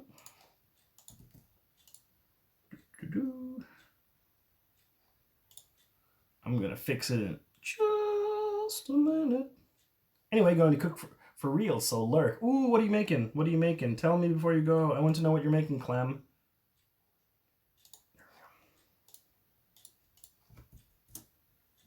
Bam, there. Now it's gonna work. Now it's gonna work like it's supposed to work. Because it posted it now, but it didn't do the embedding, so you have to click on in Discord. So it's because I messed it up. I'm sorry. I'm sorry. But no, it's fixed. It's time to move on to our next topic, though. We're here to talk about CD Projekt Red, a little indie game you might have heard of called Cyberpunk 2077. As you know, Cyberpunk is at a bit of a rough ride. Cyberpunk 69. Hey, Sniff Bask, welcome. How are you doing? How's it going, Sniff? Cyberpunk 2020. But yeah, Cyberpunk has had a very, very rough ride at its start. And we talked about this last week, and I think the week before that even, when all this was going down. Things have since advanced. Sick leave burnout, yeah, I imagine that you're feeling pretty bad. It's really rough, Sniff, and but I'm glad that you got that sick leave. You're probably gonna need some more, to be honest, than just a week and a half. So get ready for that. But it's good that you got that. You're supposed to feel good when you go on vacation, but I just feel tired. Yeah, I mean that's burnout. That's burnout. You're exhausted. You need rest. You need absolute rest. Maximum support. Yes. You got into the server. Great, Lucky Wolf. It took a minute to get into it, though. Yes, it takes a little bit because you need to get the intro done. Sorry, I misread you. Good that you did an intro. Glad you're there. Also, if there's anyone new here, like you, Lucky Wolf, we have our own Discord server. Feel free to join us. We're a very wonderful group of people. Usually I stream a little bit more than now. Now I'm only doing once a week for the month of January, but when I get back to Sweden, end of next week, then I will be increasing my streams again, and just it'll be cool. Hey, thanks for the follow, Lucky Wolf. Really appreciate it, and welcome to the Cuties. You haven't heard Cyberpunk news in a while? Let's go then. So Cyberpunk, or CD Projekt Red, last week, actually, during my stream, they released a video, an apology video, like a 5-minute apology video on Twitter and YouTube and whatnot, in which they basically threw their QA under the bus because Adam Badowski, not Adam Badowski, sorry, is it Adam, goddamn, what's his name? Adam Iwins, hold on, let me check his name. I want to get it right. Should have the name somewhere here. Hold on. Adam Thiessen. I'm watching this stream while doing schoolwork and listening to lo-fi. Thank you for lurking, Lucky Wolf. I really appreciate it. It means a lot to me. Lurkers are super important. If you're a lurker there and you never want to chat because you have your own reasons, that's super fine, and I really appreciate your support. Lurkers are very important. The real MVPs, as are all the chatters as well, of course. I love you all. Let me see. What's his name? Marcin Iwinski. That's his name. So yeah, Marcin Iwinski was in the video. He's the CEO of CD Projekt Red, and at one point he says that they didn't see the bugs that people were experiencing because QA didn't find them, which I wrote about on Twitter is very unlikely. Like, that is highly unlikely, and it also is it's a really poor thing to say from leadership, saying like, hey, we didn't find, like, our QA didn't find the bugs. It really throws QA under the bus, and QA at the end stages of development is really, really busy because they're testing so much.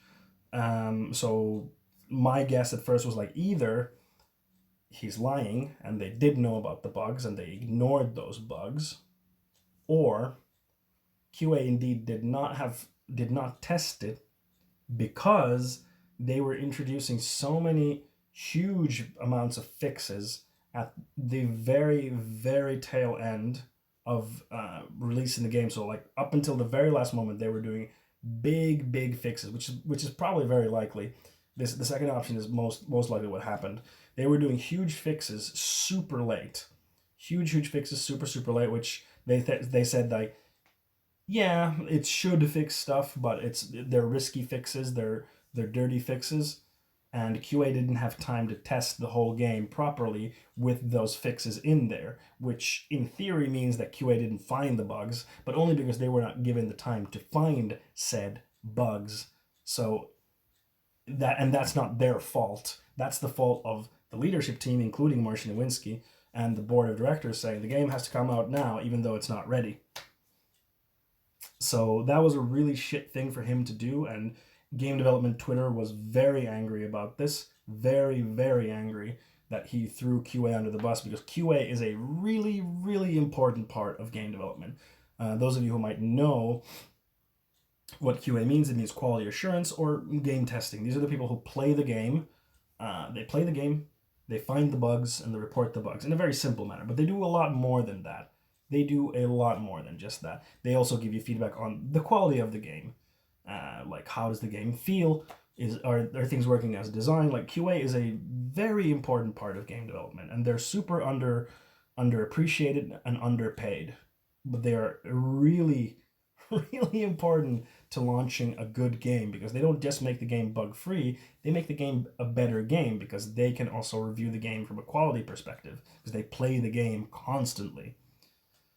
So for him to do that was a really, really shit thing to do. Really, really shitty. It was very shitty that he threw his team under the bus like that publicly. It's a very, very poor way to run a company, especially when he starts the video by saying like, I'm here to take responsibility and the leadership team is here to take responsibility. And then he says, but it was QA's fault because they couldn't find it. Not good. Not good. The most love, what is it?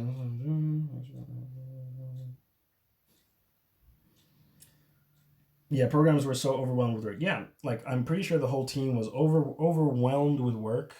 They were tired. They've been crunching for some people for over a year.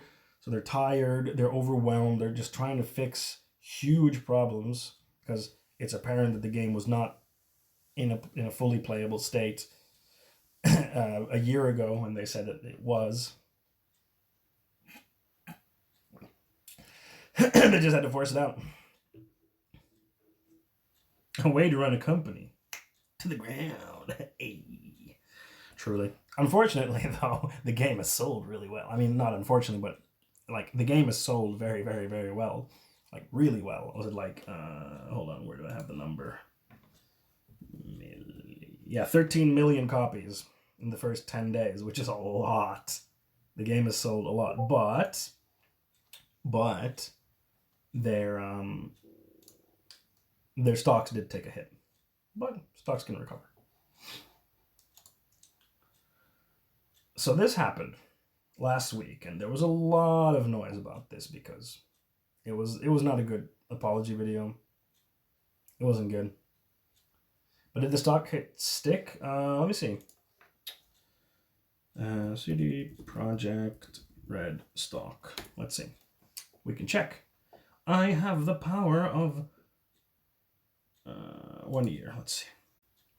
Oh yeah, it stuck. Oh, did it stick? Oh, look at that curve. Look at that graph. I'm gonna link this in chat. Ooh, that's a rough graph. Ooh, that's a rough graph. Ooh. Not looking nice. I hope you can see it if I give the search thingy. I don't know if it works.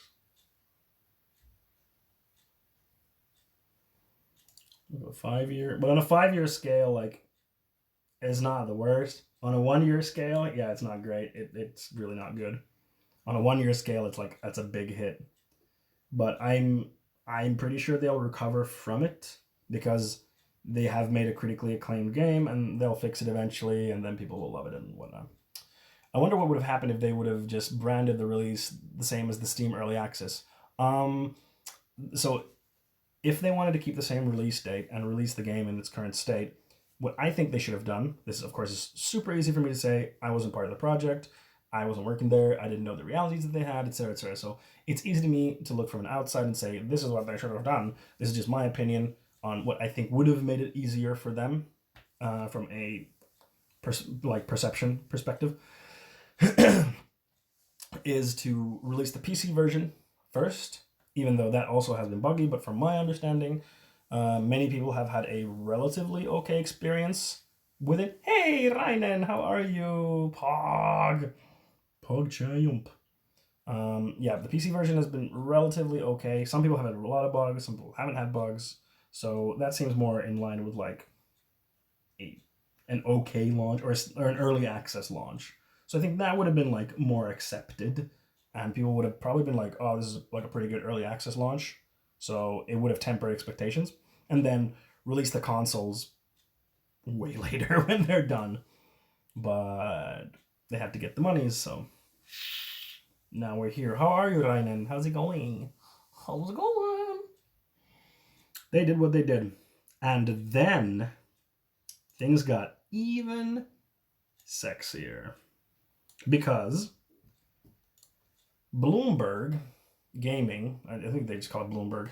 Bloomberg released an article by Jason Schreier, who you might know because he has written about crunch in the industry a lot. He's actually written a book about it called Blood, Sweat, and Pixels, which is a really good book. Highly recommend it if you want to hear about the challenges of making games and big projects like Uncharted, for example. Really good book. And he wrote an article where he interviewed 20 current and former CD Projekt staff members about what went down behind the scenes, and it's spicy. I'm alive. I'm going to graduate this month, finally. Congrats. That's great. I've been job hunting and have a few opportunities, but I'll tell about them when I get one. Ooh, that's exciting.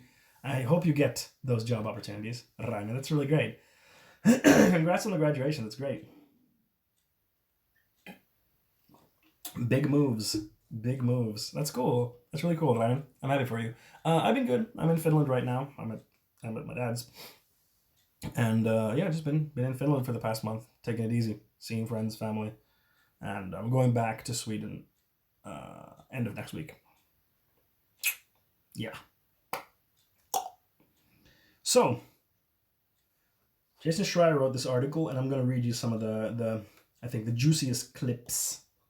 The juiciest clips. Here's the link to the article. If you want to read it yourself, I'm not going to go through the entire article. I've just picked out some of the key parts that I think are super interesting. Let's get to it.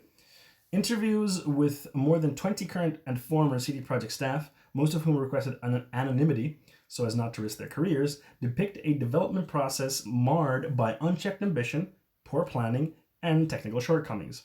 Employees discussing the game's creation for the first time described a company that focused on marketing at the expense of development and an unrealistic timeline that pressured some into working extensive overtime long before the final push. CD Projekt declined to comment on the process or provide interviews for the story. This will be important. Remember this part that they declined to give comments. Remember it. Chat, remember it. It's important. My hand's doing this. This is important. So yeah, this makes a lot of sense because, as we know, they lied about the game being playable from start to finish a year ago. They've said themselves that they had a lot of technical difficulties with the with the PS4 and the Xbox One because they're older machines. So this pretty much checks out.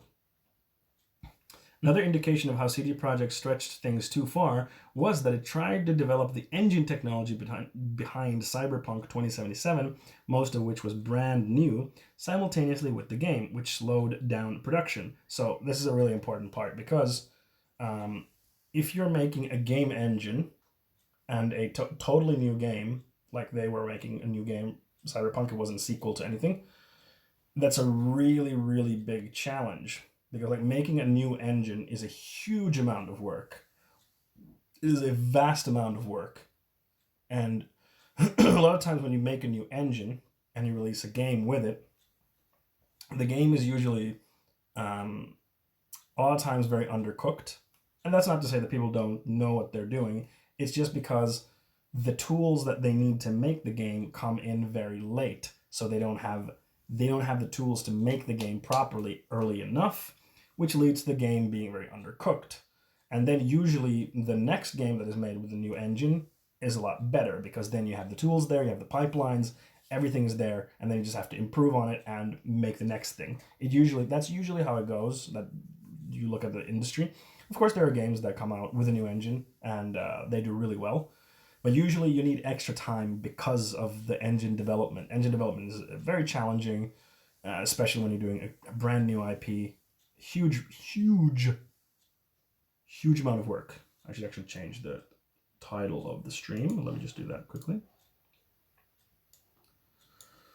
CDPR messed up Cyberpunk 2077. There we go. So yeah, if you're making a new engine and a new IP, you need more time. And of course you're going to say, but Fondue, they had a lot of time. The project started in 2012. That's what you think. Although Cyberpunk was announced in 2012, the company was then still mainly focused on its last title, The Witcher 3, and development didn't start until 2016, employees said. That was when CD Projekt essentially hit the reset button, according to people familiar with the project. So there was some work being done between 2012 and when they reset the project in 2016, but most of the work started in 2016. So I would imagine that the 2012-2016 was a lot of engine development, but then I also imagine that got slowed down a lot because they needed to pull a lot of people into The Witcher 3 to finish that and then support it. So, yeah, they should have given it a couple of years more, unfortunately, probably. Back to the engine thing. One member of the team compared the process of trying to drive a train while the tracks are being laid in front of you at the same time. It might have gone more smoothly if the track layers had a few months head start. Yeah, exactly. Then talking about like the fact they were very marketing driven, and they kind of put marketing first, as was mentioned there. Fans and journalists were wowed by Cyberpunk 2077's ambition and scale in the E3 demo in 2018. What they didn't know was that the demo was entirely fake. CD Projekt hadn't yet finalized and coded the underlying gameplay systems, which is why so many features such as car ambushes were missing from the final product. Developers said they felt like the demo was a waste of months that should have gone towards making the game. Not just a new engine, new IP, but a new type of game. Yes, FPS RPG. So extra challenges to a design team plus programmers. Yes, and also a new perspective, which is first person instead of third person. And the change to fit, first person was later in development too. Yes, it was during 2016 when they did the big reboot. They changed the perspective from third person to first person, which is a big shift. I have no source, but I think if they had engine problems and team being divided into many departments, they might have had a lot of bottlenecks to delay the game production as a whole. Yeah, that's also possible.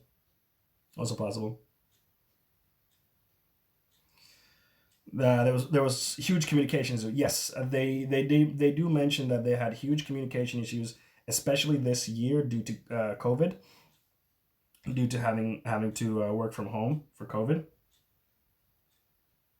They had huge issues with communication, which is understandable, especially when you have like a 200-person team, which they had like, I think around 250 people or something, 200, 300 people, and then you have to all move remotely. It creates a lot of challenges, and also creates a lot of challenges from a testing perspective. It's hard to test on console, for example, from a work from home environment, because you have to have your dev kits at the office for security reasons, and then you have to remote to them, so it's a lot harder. But yeah, getting back to this, the trailer the demo being fake, that's very common. And you might remember Jason Schreier wrote about another game that had this exact same thing. It's called Anthem. Anthem had this exact same thing where at E3 they had a cool flashy demo that was completely fake.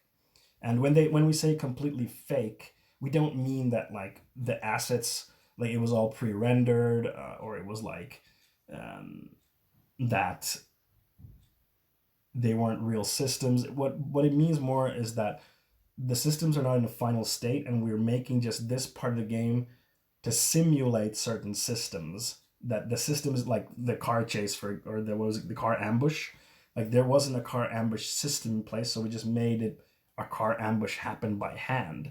And we often do this in game development, actually. We call this a vertical slice in game development terms.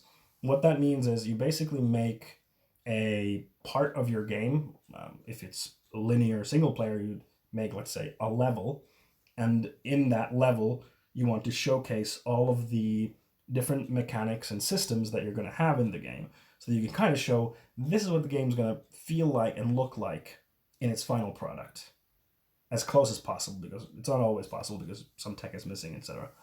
That's the point usually of a vertical slice, and then you would usually show it to maybe in-house or to publishers, but usually I don't think they're not typically used as marketing material, because things can usually change a lot based on vertical slices, because you're like, oh well, this system didn't work out, or this wasn't as fun as we thought, so we're going to change it, or this is actually really hard to develop, so we're going to change it, stuff like that. But they decided to show it, so essentially it was faked. And there are many E3 trailers that have done this same thing. Like Anthem did that, and there's a whole host of E3 trailers that were faked in a similar capacity. And like they were saying, it felt like wasted work, because it is wasted work because you're not actually working on the underlying systems. You're just working something that will simulate the underlying system, but then you'll have to throw that work away because it's not the actual system or actually the actual mechanic. So you just have to throw that work away, and it's usually months of work making, especially that's something that's outward facing. Like if it were just inward facing, it would still be months of work, but then you could usually build on top of that. But since it's a marketing thing, that's a lot different. All right, continuing then. This is about their wonderful crunch situation. One person is saying here, there were times when I would crunch up to 13 hours a day. A little bit over that was my record probably. And I would do 5 days a week working like that, said Jakubiak, the former audio programmer, adding that he quit the company after getting married. Quote, I have some friends who lost their families because of these sort of shenanigans, end quote. And this is definitely what CD Projekt has very proudly boasted about in the past, saying they are very passionate and they like to work hard, and if you don't like that, then maybe this isn't the company for you. Sounds like what I've been doing. Yeah, it's not good. People can't do that for a long time. They burn out. They lose their family. They lose their friends. Like, it has real consequences. No wonder I'm on sick leave. Yeah, yes, you have to be on sick leave. You're exhausted and you're burnt out and you have to rest. It's the only way you can recover. It's not going to recover if you just have shorter days. You have to be away from it all. But yeah, this sounds for what they've been very proud of in the past.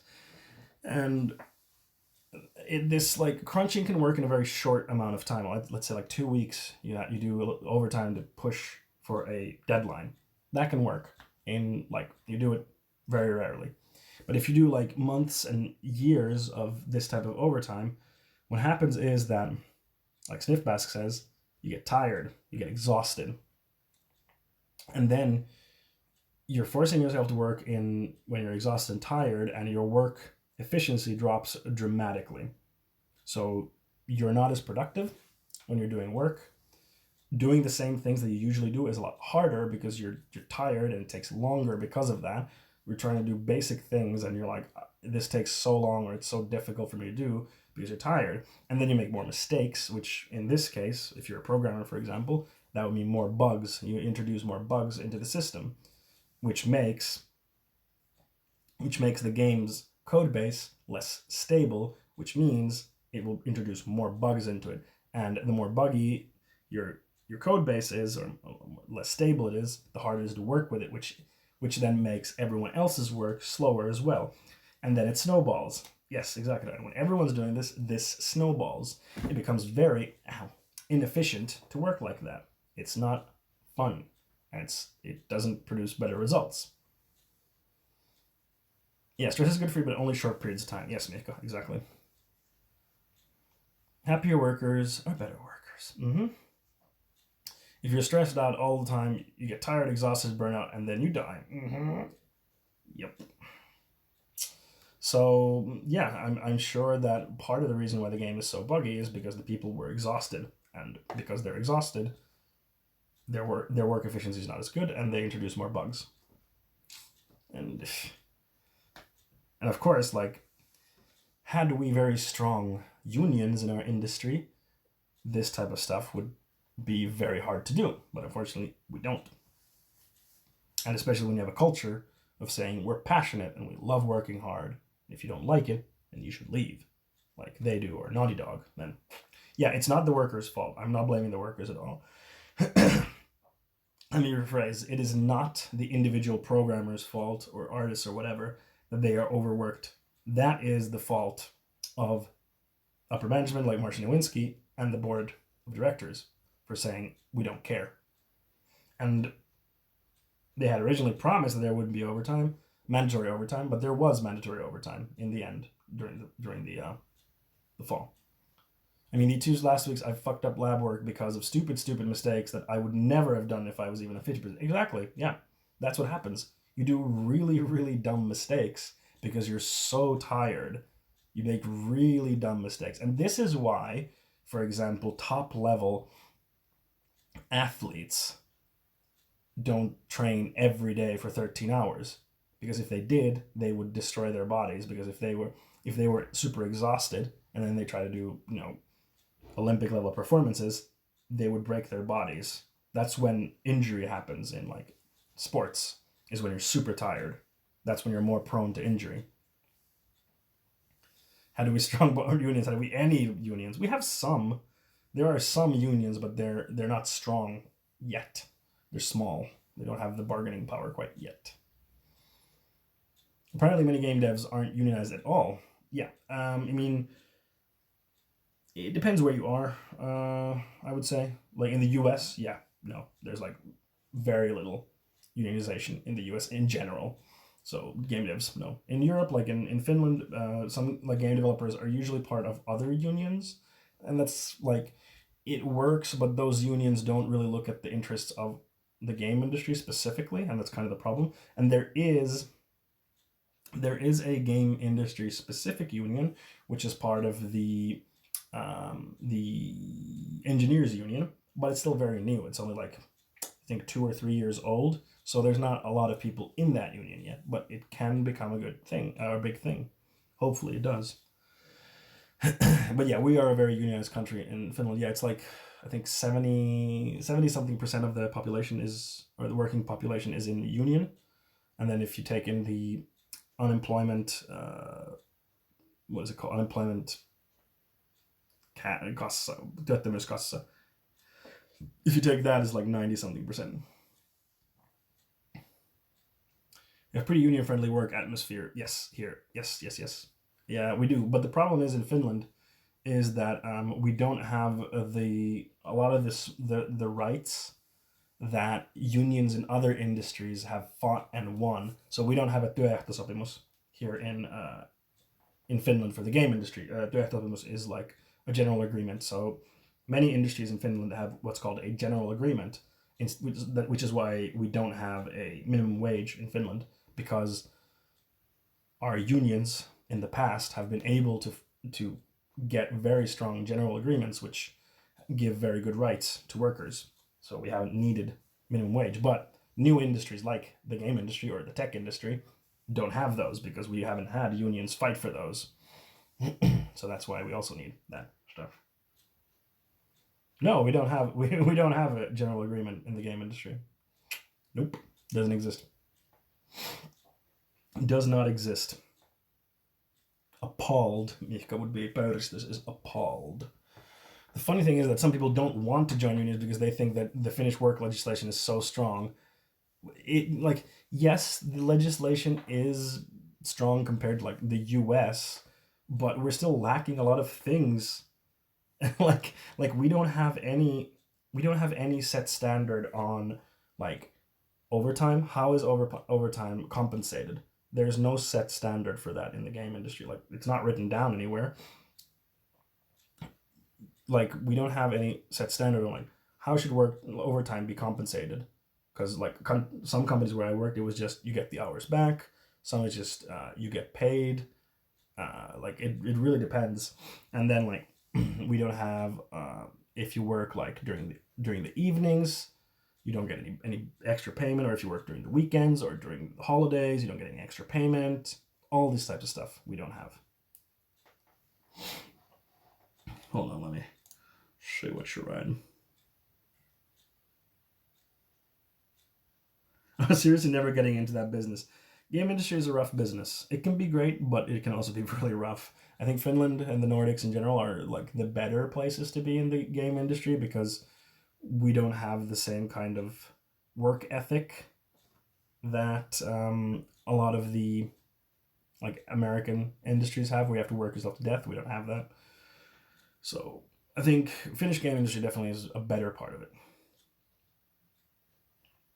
I've been listening to a book about sleep. Also correlates to everything you do the next day. Yep. For me, when I work long hours for thesis in one day, it stressed me out. I couldn't sleep well, so horrible dreams, and lost the next day's energy, and all because of overworking one thing. Yep. Sleep is super, super important.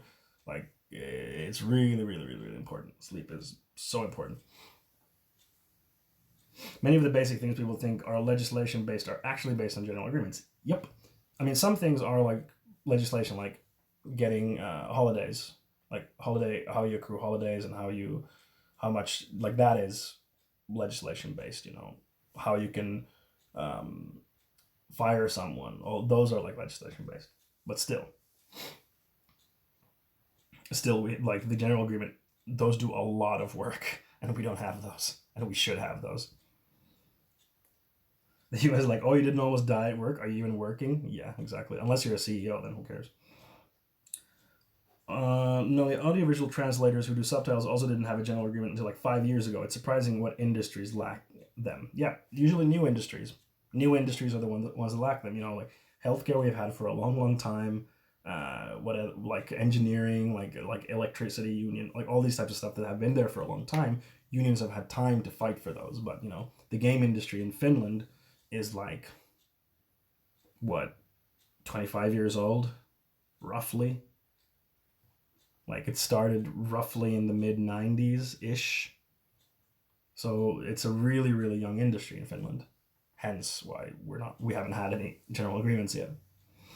And it's very entrepreneur driven, and typically entrepreneur startup type people don't like unions and don't want general agreements because they want everyone to just make the agreements themselves with their employees. So yeah, that is also a challenge with the Finnish game industry, because our game industry is consists mostly of like small to medium enterprises, just very small, few people, startups and companies. So getting everyone on board in the game industry in Finland is a challenge because of that startup mentality. The better place to be, the less shitty. Yep. Sniff, I'm not in the union where I should be because the head of that union is a piece of shit, mega capitalist, anti-tax douche. Yeah, that is like, I do understand that the Finnish union system is not like, has problems exactly that, where the people who are in charge of the big unions are super corrupt and like try to get tax exemptions and all that kind of stuff, and they've kind of gotten away from the point of helping the workers. So that's bad. But we shouldn't still throw unions in the trash all over like some people think. No. Clem, like better work policies could have kept me from burning out and my disability becoming bad enough to make me incapable of working. Exactly. Yeah. Like, why do we have weekends? Like, why do we have weekends where we don't work? Because labor unions fought for those. Why are children no longer working when they're kids? Because of labor unions and anarchists. Good point. Like, these things didn't come out of nowhere.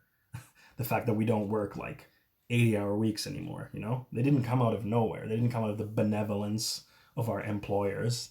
They were fought for, sometimes bloodily fought for. Like, unions haven't always been super peaceful because sometimes you have to fight against the company's police. Damn, I like to stream. No worries, Martha. Welcome. Audiovisual translation is about 60 years old in Finland, but Yle was the biggest employer for a long time, and they had pretty good agreements. Oh, cool. If you were saying, so I went into a union that does not negotiate my specific general agreement. Okay. And I think there's the, what is it? The Game Workers, what is it called? Game Workers Unite? Is that what it's called? Yeah, Game Workers Unite, which is like a global game workers union organization, and they're trying to push for unionization all across. Oh, there's a Game Makers Finland. I didn't know that. Oh, Pog. Oh, it's the Finnish. Yeah, it's the Finnish Game Makers, the Finnish Union for game developers, part of the Game Makers Unite global movement. But it's very small, and right now they don't have the power to bargain yet. Hopefully in the future that will change. Yes, Marta, unions are essential. Essential. We celebrate May Day to remember the anarchists who were executed for labor activities. Yeah, exactly. That's like May 1st here. Is that's why I was, but I don't think many people remember that. Like I didn't really remember that was why we do it. Like the rights that we have now as, people who work, they were bloodily fought for. And we shouldn't take them for granted. All right, that was a good sidetrack about labor unions and all that. Thank you for the good talk. Let me just finish this CD Projekt stuff. All right. Next up, even as the timeline looked increasingly unrealistic, management said delaying wasn't an option. That's not true. Delaying, they didn't want to delay, is what they were saying. They could have delayed the game. You can always delay a game. Yeah, their stocks would have taken a hit and their shareholders wouldn't have been happy, but you can always delay a game. It's not impossible. It can be done. They just didn't want to do it. Their goal was to release Cyberpunk 2077 before new consoles from Microsoft and Sony, expected in the fall of 2020, were even announced. That way, the company could launch the game on existing PlayStation 4 and Xbox One and PC, then double dip by releasing versions down the road for the next generation consoles. People who bought the old console versions would receive free upgrades when the new ones were available. Some engineers realized that Cyberpunk was too complex of a game to run on the 7-year-old consoles, with its city full of bustling crowds and hulking buildings. They said management dismissed their concerns, however, citing the success in pulling off The Witcher 3. And that was mentioned a few times in the article, this attitude of them saying we did The Witcher 3, we'll figure it out, which is a very arrogant attitude to have. To say well, we did The Witcher 3 before on these consoles, so this game that we're doing, which is completely different and on new technology, we'll do that. We can do that easy. Survivor's bias. Yep. That is exactly survivor's bias. Or survivorship bias. Yeah, survivorship bias. Yeah, it's a really bad thing, and it blinds you. It's really, really bad. When do we get I should make a unionized command. I wonder what that would do. I'll think about it. Yeah. So they were thinking, we did The Witcher. We can figure it out. And funnily enough, another project that Jason Schreier wrote about, Anthem, had this exact same issue. So when they were making Anthem and they were like, how the fuck are we going to pull this off? the top level people were like, hey, you just got to believe in the BioWare magic. That's what they called it. The BioWare magic, where the game just magically comes together at the end of the project and it's all good. It happened in the past. It'll happen for Anthem. It didn't. It didn't happen for Anthem. It didn't happen for Anthem. Anthem came out. It was buggy. It was meh. People didn't play it. And now they're reworking the core of the game to re-release the game.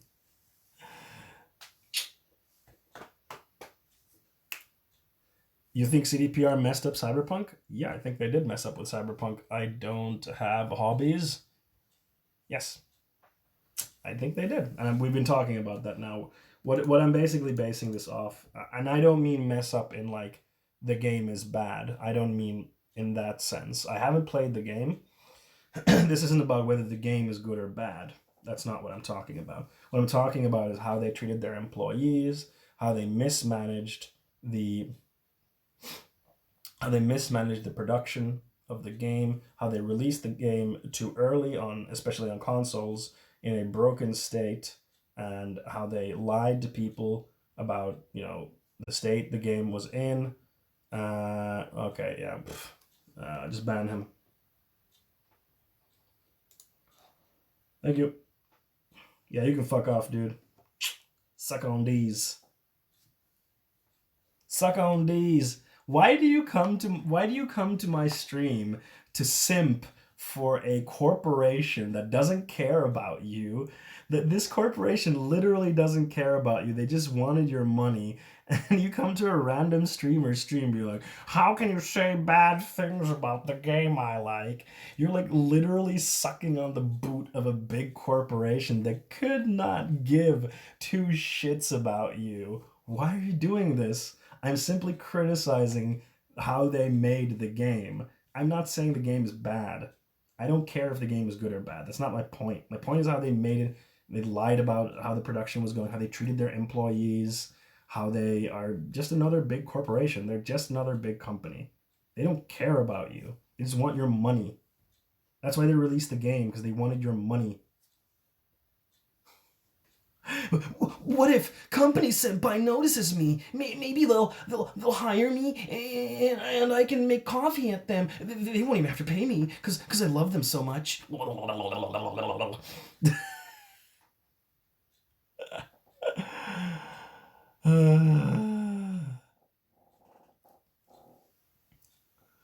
Wow. That dude is so cyberpunk that he simps for big big corporations. That's really punk of you, dude. That's really punk. Super punk. Was Superpunk a movie? No, it's Sucker Punch. Yeah, cyberpunk is supposed to be anti-corporations. Yeah, wow, such a cool and popular. I saw that and I was like, I think he's being sarcastic, and then that followed, his racism followed, and I was like, oh yeah, that's what happened. Yeah, no, I mean like a character in a cyberpunk story. And wait, sorry, I missed your previous thing. Simping for companies is cyberpunk. Yeah, within cyberpunk. Yeah, absolutely. And the user's made today. Where did that person made an account? Did they see my stream?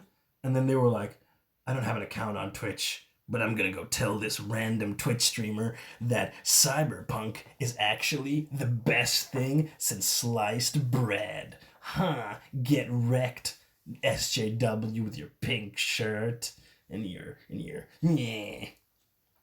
The character who just got the newest unwashed ass upgrade from the big company. I don't want my entertainment products to be done ethically and to be produced in a way that makes the workers happy. No, and I don't want them to be in a good state when they come out. I want to be buggy and the workers are miserable. That's how I love my entertainment. Not a fan of slice. It's not sliced something. You'll get your sliced, whatever. What a true gamer that person was. What a true gamer. He's really doing the work, you know. He's really making Twitch and the internet a better place by going to spout racist nonsense in a random person's Twitter, defend a big corporation for abusing its staff. What a brave soul. What a brave soul. They're so brave. I bet they unlog from their computer, and then their wife is like, honey, did you tell that minority that cyberpunk is so good? And he's like, yeah, I did, baby. Oh, take me now. You have such a big hog. Yeah. Yeah, he's really cool. My next character will definitely have a shitty ass cybernetic the next time. Yeah. No, wait, is it the Spire? The cyberpunk game anyway. What's I'm back, Totopini. You missed a good one. Did I miss something good? Oh yeah, you did. Oh yeah, you did. You missed an idiot come into chat. Oh, powered by the apocalypse. Thanks. You missed an idiot come into my chat and be like, huh, you think they messed up cyberpunk? Well, I'm gonna call you a slur. Blech. A really cool gamer. A really cool gamer moment for that person. What was I talking about? I got so sidetracked. Yeah, right. We're talking about, yes, BioWare Magic. BioWare Magic. That's what we're talking about. Yeah, so BioWare had the same attitude where they were like, we've made games in the past and they came miraculously together at the final moments, which is like, that's how games tend to be. Like, games can be like very, very rough, or some of the stuff doesn't quite gel together very late into production. And then like during the last months, the game can really come together and kind of click. That does happen in game development, certainly. That's very normal. But to just kind of say like, that's just going to happen, we don't have to think about stuff because the BioWare magic will happen, or we made The Witcher 3, is really, really irresponsible and really lazy and bad looks sweaty.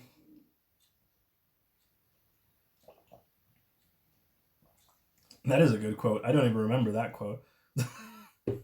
I don't remember that quote at all. Plans? What are you, a nerd? We'll just wing it. Yeah, that's the best kind of plan. But the story doesn't end here, folks. Jason Schreier wrote this article. There's more to the article. I'll link it again, actually. So in case one of you wants to read it, I highly recommend. It's a really good article. It's a really, really good article. Really good article. Highly recommend it. Jason Schreier's writings in general are something I recommend because he has routinely shined the light on crunch and workers being mistreated in the industry. He does a lot of good work on that stuff. I highly respect him for that. Like, for example, he's shown a light on Rockstar, on how they were crunching for Red Dead Redemption 2 in horrible, horrible ways, and apparently that led to them treating their workers better, which is good. So, Jason Schreier, mad ups for him. And I highly recommend his book, Blood, Sweat, and Pixels. And I think he had a new book come out, but that was like about when video game studios close, how does that affect people? I haven't read that book, so I can't speak to the quality of that book. But anyway, Blood, Sweat, and Pixels I have read, and it's very, very good. Yeah, I'm glad we have online journalism to call companies out. I think that's the only thing we have right now. Like, journalists to call this shit out. That's why we need unions to be like, unions come in and, hey, stop it.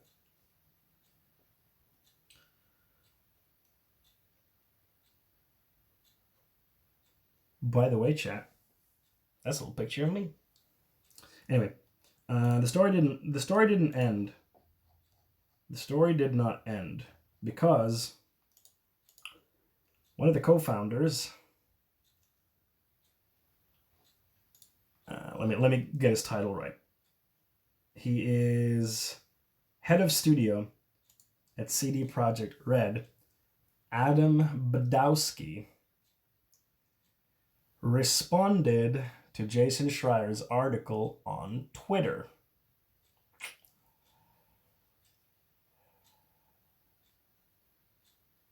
I mean, it's in the word crunch. It implies the final push type of deal. Yes, if they want to have people working for 100 hours per week, they should call it hellish abuse of the workers or something like that. I mean, there is crunch, and then there is a different word for it, actually, Sniff. It's called what is it? The death march. That's the other word when you're crunching for months or even years on end to finish a game. It's called a death march in the game industry. And that's me. But yeah, Adam Badowski decided to respond to Jason Schreier on Twitter. So this is when I was saying, remember this, chat. So CD Projekt declined to comment on the article before it was published. And then Adam Badowski came in and said, I'm just going to cherry pick the things that I want to answer and answer to those, which is a really shitty thing to do. Like, if he wanted to reply to the article, he could have replied when they asked for comment. When they asked for comment, that's when they could have replied, not just like cherry picking questions and answering outside of the article. That's a really shit thing to do. Like, it's not a good move. I don't know if he did that. What's the opposite of benevolent? Like, in bad spirit. It could be that, someone else decided not to respond to the article. Could be that Adam wasn't part of that. Could be. I don't know, but this is still shitty. Isn't Death March a term used in World War II for when they forced death camp prisoners to walk from one camp to another? Probably. So, the first part that he answers is, fans and journalists were wowed by Cyberpunk 2077's ambition and scale in the E3 demo. What they didn't know was the demo was almost entirely fake. Here's what Adam said. It's hard for a trade show game demo not to be a test vision or vertical slice 2 years before the game ships. This is what I was talking about with the vertical slice. And yes, I totally agree that if you're showing a game demo 2 years before a game ships, it's going to be very rough. Like, very, very rough. But that doesn't mean it's fake. Compare the demo with the game. Look at the dum-dum scene or the car chase or many other things. What the people reading your article may not know is that the games are not made in a linear fashion and start looking like the final product only a few months before launch. That is true, like I was saying.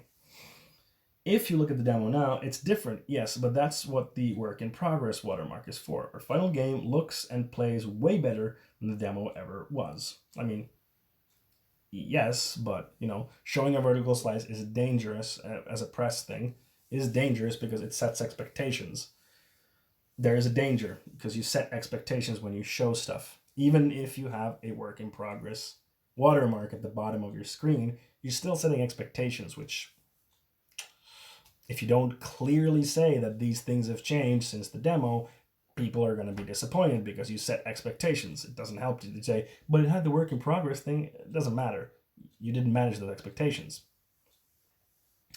As for missing features, that's part of the creation process. Totally true, yeah.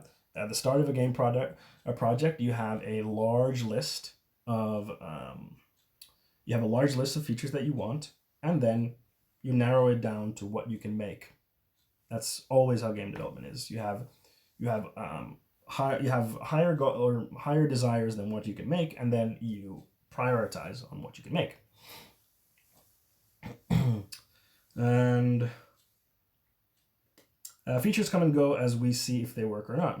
Also, car ambushes exist in the final game almost verbatim to what we showed in demo. I can't comment to that. I haven't played the game, so I can't say. And if we get a bit more granular about our release, the vision we presented in this demo evolved into something that got multiple 9 out of 10s and 10 out of 10s on PC from many renowned gaming outlets in the world. This is, I think, a completely moot point. Like, Jason wasn't saying that the game wasn't critically appreciated. That wasn't the point. The point was that the demo was faked and misrepresentative of the final game.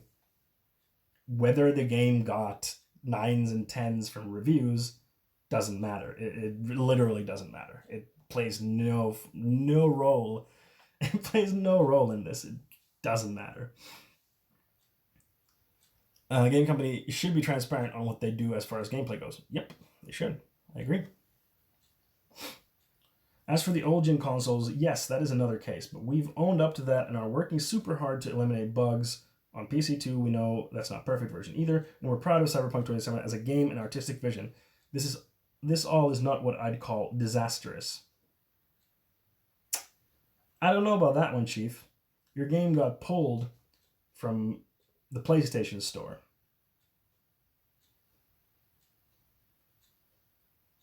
I would say that's pretty disastrous. Like, at this point, I didn't even want to Yarhar the game. I actually got the game from, like, a raffle. I have it on PC, but I haven't played it yet. I'm just going to wait until they patch it and then play it. Like, I don't agree with him here. Like, having the game removed from a console store because the console maker is like, this is just an absolute shit show, is a disaster, in my opinion. That's going to damage their relationship with Sony and Xbox, because they put out a game that has disappointed a lot of people. A lot of people have asked for refunds. Like, that is a disaster. It is disastrous. What were the other prizes in the raffle? Blood of Children, Severed Hands? No, it was just a Cyberpunk 2077 raffle that a streamer was doing, and I was like, I'll just join for funsies. And then I won. But like trying to say like, yeah, well, we owned up to eliminating the bugs and we're working on that and we're proud of the game, so it's not disastrous. Is whether you're proud of the game or not doesn't determine whether it's disastrous at launch or not. It's not the point.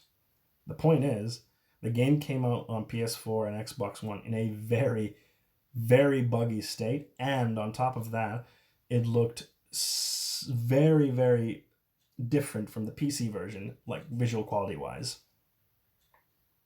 which you had not made clear before launch, because before launch you had only shown the PC version, which is vastly better looking, and then Sony pulled out of the store. That is, to me, a disaster. That is a really, really big fuck up. It's not a bug, it's a feature.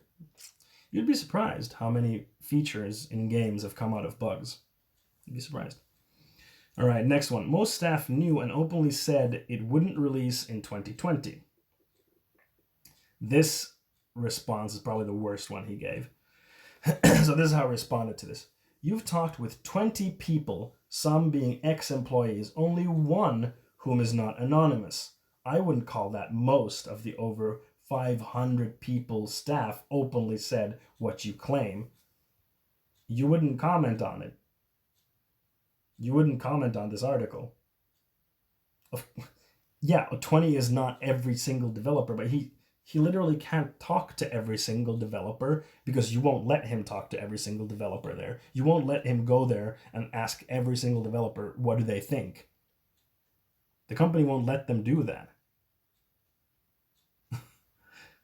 And be like, oh, only one of them is not anonymous. They're anonymous because you'll fire them.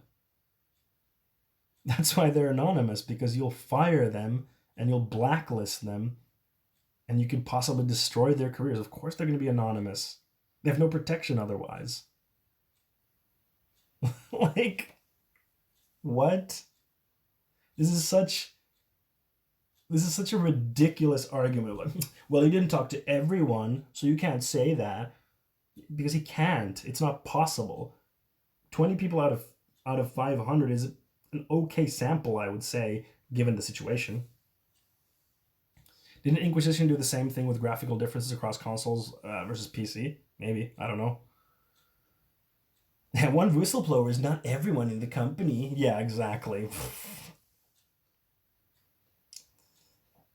Like 20 was the people that he could talk to, because again, all that people in the industry don't want to talk to developers about, or sorry, to journalists about this type of stuff, because it can get them fired and it can get them blacklisted. That's why people talk about this stuff anonymously, and that's why people are afraid to talk about this stuff openly. So this is a really, really dumb response. And then there's the last point. He mentioned that like people felt ostracized because some employees were speaking Polish in front of the expat employees, which I have experienced myself living in France, working in a studio that's mostly French people. People spoke mostly French around me, and it can feel very ostracizing. It can feel very lonely because you don't understand what's being spoken around you. I totally understand that. Totally understand, because you don't know what the people are talking about you, or what the people are talking about, and it feels very isolating. And he was saying, everyone here speaks English during meetings. Every company-wide email announcement is in English. All that is mandatory. Rule of thumb is to switch to English when there's a person not speaking a given language in a casual conversation. It is, however, pretty normal for Germans speaking German, Poles speaking Polish, Spanish speaking Spanish, etc. There are 44 nationalities at the studio. You get the point. When there's no one else around. We are working in a multicultural environment. If the question is if it's hard to move to another country, sometimes culture and work live there, then the answer is yes. But that's universal to every company all over the world, and we're doing what we can to ease the transition. So this one is, I was reading the article and it was a little bit unclear if this happened during meetings or if it was just like when people were just talking to each other like on the floor or whatever. in meetings, like I definitely think they should speak English in a multicultural team, in like meetings, emails, all that stuff. Absolutely. They should, because otherwise the other people can't do their work because they don't understand what's being discussed, and they feel isolated from the rest of the team. But when people are speaking on the floor, I don't think it is very fruitful to force them to switch to English. I mean, if it would be nice, of course, it would be very nice if everyone on the floor spoke English. But when people also need to be able to speak their own language, you know. So it's a balance. I think there's a balance to be had. Like meetings, emails, all that stuff should be English, but then people should have the room there also to speak their own language. But yeah, so this is what Adam Badowski, the head of studio and co-founder of CD Projekt, answered. Pretty shitty move in my opinion. Like, they didn't reply to his interview response, and then he just picked a couple of things that he could then answer, and especially you only interviewed 20 people, so you don't know what you're talking about is ridiculous. It's ridiculous. Like, okay, let me speak to everyone then. If you're so confident that these 20 people don't represent the majority of your employees, then let him speak to everyone. Let him privately speak to every single employee. There's a very easy solution there. It's very easy. Just saying. I'm just saying. Just saying. All right. Hey, here's a little. I'm putting the feelers out there. So, I want to start running a Dungeons and Dragons campaign on twitch.tv/funwithfondue. But here's the twist. I want to do it with other leftist streamers. There's a few people that came forward when I posted about this on twitter.com, and a few people came forward saying, I would be interested. But if you know of any leftist streamers, that would like to play Dungeons and Dragons with a bunch of other leftist streamers, please send them my way. Or if you're in the audience, please get in touch. I would love to have you on board. And I'm thinking of doing it like twice a month, maybe. Twice a month would be nice. Yeah, I think. Because I don't want to overload myself on the planning stuff. So I think twice a month, and then finding the time zone thing is going to be difficult because a couple of people that contact me are in the like U.S. time zones, and I can figure it out. I think I'm going to run Curse of Strahd for the 5th edition. I really wanted to run that for a while now, so it would be fun to run the Curse of Strahd D&D campaign. But yeah, if you know of anyone who would like to join for this type of stuff, hit me up. I would love to. I would love to have like 5 people. That would be nice. Isn't Curse of Strahd one of the most racist campaigns though? I don't know. Like I guess some degree, yes. But I can try to defang some of the racism from there. Now I want to play Curse of Strahd because it's cool. Yeah, the Romani depict. Yes, I would say that is definitely like a clear like, yikes. Like that's a yikes. Yes, the way it's not. They're called Vistani, I think, in Curse of Strahd, but yeah, they're very much like like basically a Romani, gypsy travelers. Sorry for the slur. The question: are you seeking only active streamers, or like would you accept streamers who had to stop streaming because computer issues? I would want to have people who actively stream. I would want to have as part. Yes, I mean if they're like not streaming now because their PC broke and they're gonna get back to it in like a month or two, then like yeah, sure. for sure. I can that can work. But if it's like, I streamed once, but I don't really stream anymore, it's like, no, I would like to have other streamers.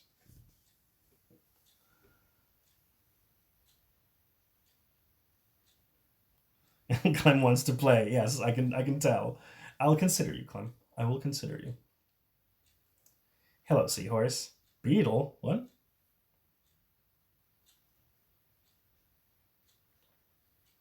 Beetle. Ugh. What's going on Twitter.com? I want to see if there's anything crazy going on with the inauguration.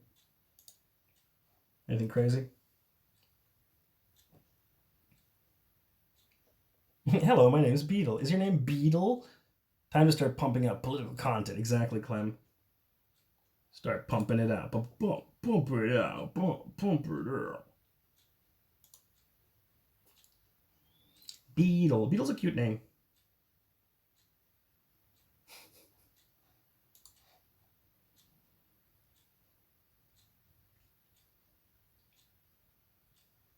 Beetle. What is this?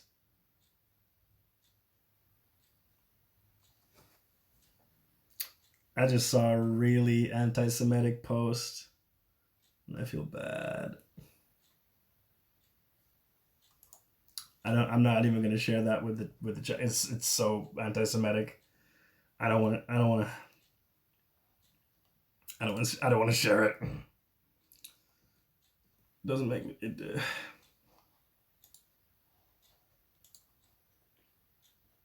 I assume you will play 5th edition.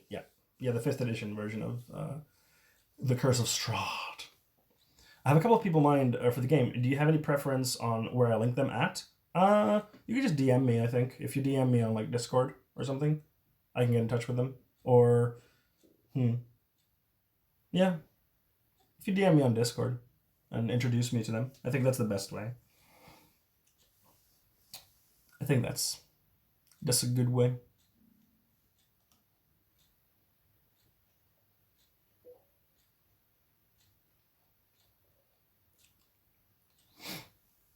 But Curse of Strahd is like really old. It was like I think it was first in like Advanced Dungeons and Dragons, and then it's been basically remade for every edition since then.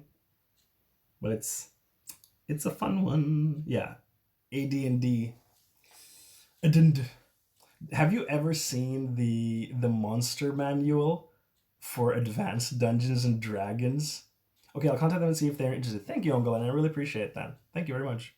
Yeah, Ravenloft. Yes, the original Ravenloft. Yeah, it's great. Oh, it's so good. I remember because this is when I was playing Dungeons and Dragons when I was a teenager. So I must have been like 16 or something, and we were playing 3.5 in the group that I was playing in. And I think I was just like trying to get the books from the library, and I was like, oh, monster manual, cool. And I reserved it from the library, and then I got it, and it was the Advanced Dungeons and Dragons monster manual, not the 3.5 one. And the 3.5 one art is like professional, good quality. And then the Advanced Dungeons and Dragons is like, all right. Your dad gave you all his Advanced Dungeons and Dragons books? Ooh, that's really cool. Oh, that's sick. You kind of want to see 4th edition? I have not played 4th edition. I'm sorry, Sniff. And most people have played 5th. So I don't really feel like learning 4th edition now and then doing all that work, because there's going to be, running it online is going to be like another hurdle I have to get used to, so I don't want to add an additional thing to have to get used to. It was my first DM. I was 8 and even worse at maths than I am now. Oh, that's really cute. That's really sweet that your dad, that you got into it with your dad. That's really nice. It's a great hobby, and I'm glad that it's become more popular now. I mean, if I assumed you wanted my opinion, I would have shilled for a better game. I know you would. But my counterpoint to your play something else than fifth D&D 5th edition is that this has made tabletop role-playing games very, very, very, very popular.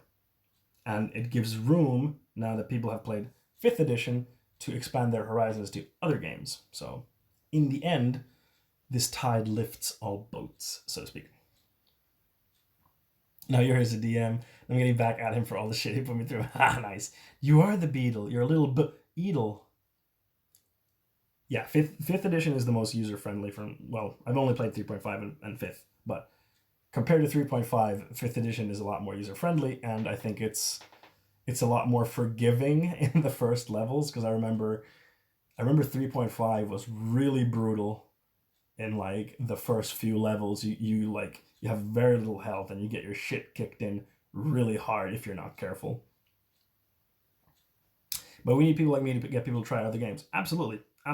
Definitely need other people pushing people to try other stuff. Definitely. Don't disagree. I've only played 5th edition and I feel like I'm still understanding it. Yep. 5th edition I think is like, it's a good compromise. It's a good compromise in like complexity versus streamline. Because 3.5 is like way more complex. Like everything is way more different. €5? What €5, dude? What? Oh. No, it's it's an abbreviation for 5th edition of Dungeons and Dragons. You're just a shitter. Ah! 3.5 is the worst, is it? I played that as a teenager because that was the edition it was the current edition when I was a teenager. That's our dude. D&D €5. Yes. I wish it was €5. Yeah, true. Subscribe to Fun €5. True, it is €5. You can subscribe for €5, and then you support me, and that makes me happy. Or if you have an Amazon Prime account, you can connect it with your Twitch account, or if your mom has one, or if your dad has one, if your partner has one, you can connect it. Then you can subscribe to my channel for no additional cost. It's like taking money from Jeff Bezos and giving it to me. 3.5 is like a needlessly complicated version of 5th edition. Yes. I would say like from what I remember, because I haven't played 3.5 since I was like 16, so like 15 years ago. But from what I can remember, the one thing that was nice about 3.5 is that the classes were very distinct, whereas in 5th edition, the classes they're different, but they're not that different, if you know what I mean. Like some classes are very similar to each other, whereas in 3.5, from what I remember, every class was very, very distinct. And Pathfinder is a needlessly complicated version of 3.5. I have heard. Fair point, yeah. I have not played Pathfinder, but they released Pathfinder 2 like last year, right? Like they officially released it out of like testing. So I don't know if that's any less complicated compared to Pathfinder 1. I'm learning how to run Starfinder, and PF2 has some sensible ideas. Okay, cool. There's so many systems, so many cool systems to try. They did, yeah. As far as I know, they're trying to make it less complicated. That's good. So, of course, all the grognards hated it. Are grognards the people who are, like, they love the complexity and, like, they just wish the game was an Excel sheet where they can count numbers and stuff? Are those grognards?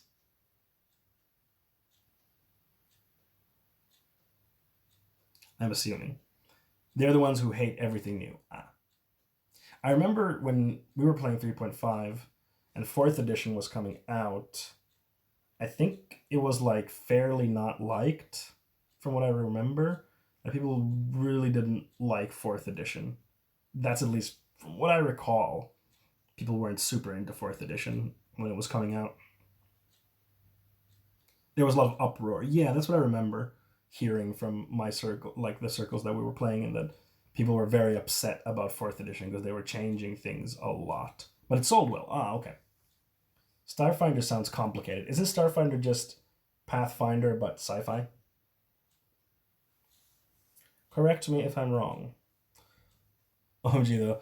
The first book scheduled for this year is a set of wheelchair accessibility dungeons, and maps are acting like they're wheelchair and people are acting. Why did I read maps? How did I read map? People are acting like their mother are being outright murdered. Yeah, it's ridiculous. The people who are getting angry at, D&D adding, a wheelchair character or wheelchair accessible dungeons, stuff like that, is like, why are you getting mad at this? Like, it's a fantasy world where there are dragons and magic and floating castles. Someone being on a wheelchair that's where your immersion breaks.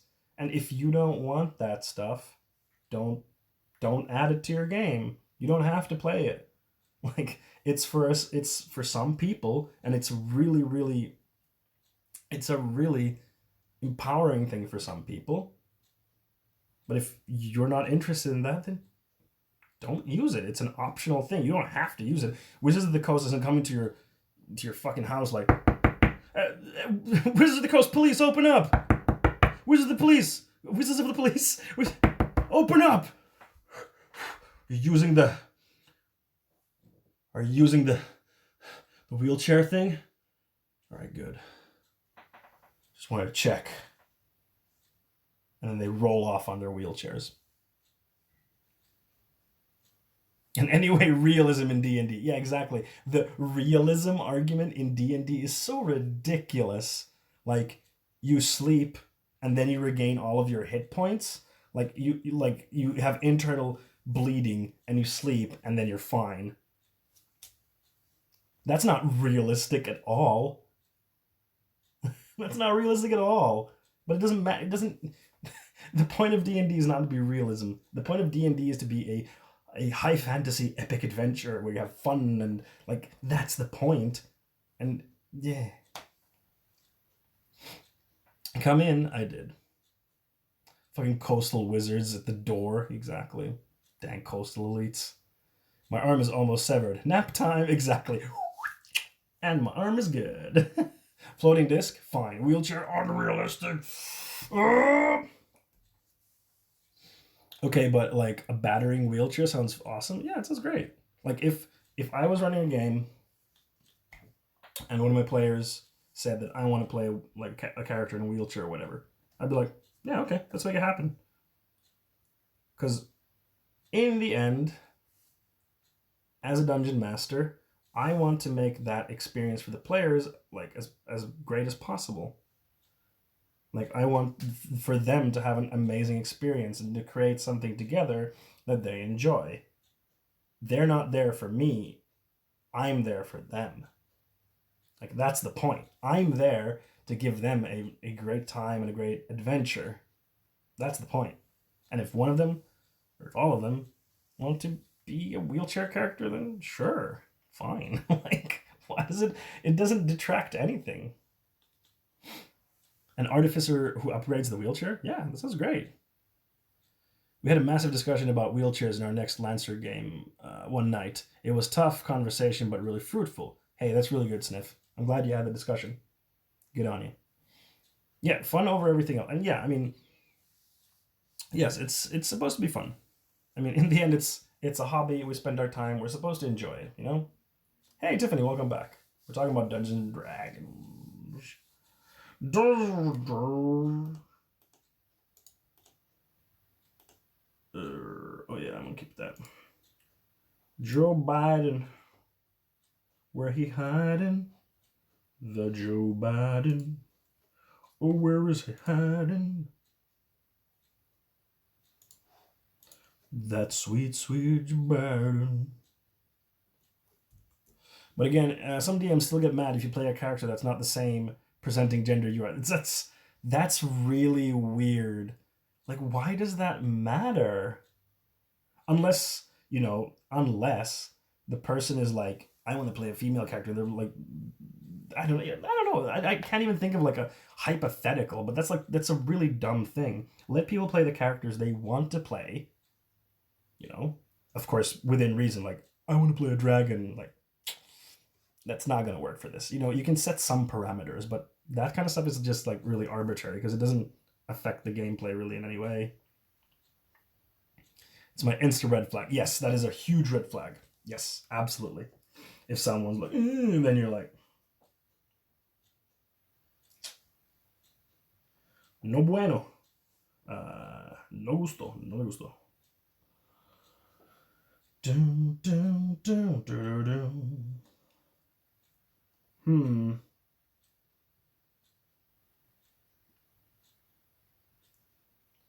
I'm being honest, I locked the little demon in the closet. Don't lock him in the closet, Tiffany. That's not good. I heard many a VTM transfer. What's VTM?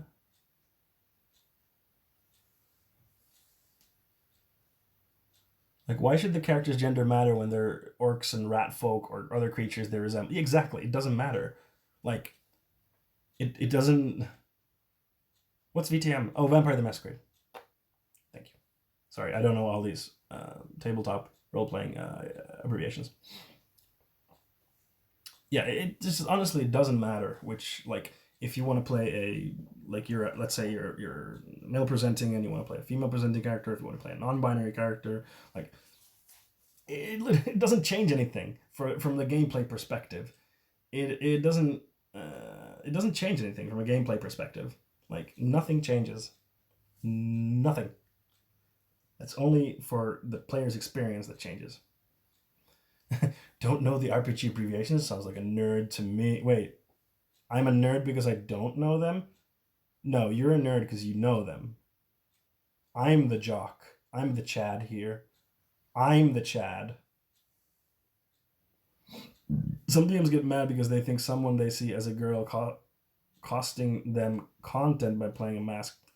Okay, that, like, again, huge red flag. Do not play with them. Do not. You're a nerd for not learning. No, you're the nerd. I'm the Chad. That's the dynamic.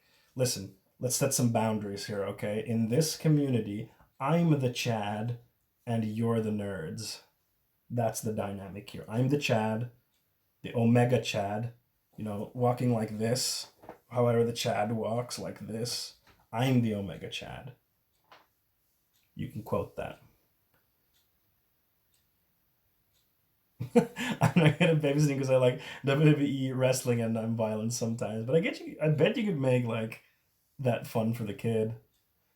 No fondue. We are the chat. You are the chat. Yeah. No, not chat. Chad. Yes. Already was. You got it wrong. Did he? No, I said in this community, I'm the Chad and you're the nerds. That's what I said. All right, everyone. The stream ran longer than I anticipated. This has been a lot of fun. But I think I'm going to wrap up. But we're going to raid someone, so don't go yet. I think we're going to raid Actual Jake. I've never experienced his Twitter, but his Twitch. You know what I mean? It's nuts. Doesn't make any sense. He's a leftist streamer. You might prefer Fango once. He's a leftist streamer, and he's talking about D&D right now. Actual Jake is a lefty streamer, and he's right now talking about D&D. We're rating Actual Jake. This is too much of a coincidence. This is like such a funny coincidence that we were legitimately just talking about this, and now he's actually talking about this, and he's a lefty. I know him from like Twitter. He's a lefty streamer. All right, everyone, let's get in. No, don't say that. Don't open with that. Everyone, get in the raid. Let's get going. All right, everyone. Hey, thanks a lot for the stream. It was a lot of fun. Next week, Wednesday, I'll be live again. It's the last of the scuffed streams on my phone. After next week, I'm going to be back in Sweden. So then I'll be back to streaming 3 times a week. And you'll see the new stream overlay. There's gonna be a lot of cool new stuff, and we're gonna get back to Demon Souls and Spider-Man. It's gonna be ace. It's gonna be ace. And hey, if you're already not in our Discord, please join. There's the link. Would love to have you there. Love to have new people there, and also check out my social medias: YouTube, Twitter, Instagram. YouTube's the important one. If you check only one of them, do check the YouTube. All right, everyone. Have a great evening, and let's give a warm hello to Actual Jake when you get there. All right, everyone? All right. Have a great one. Stay safe. Wash your hands. All the good stuff. All right, everyone? Goodbye.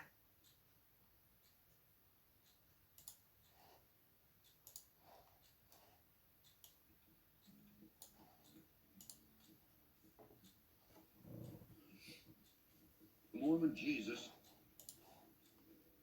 Thanks, Fun with Fondue.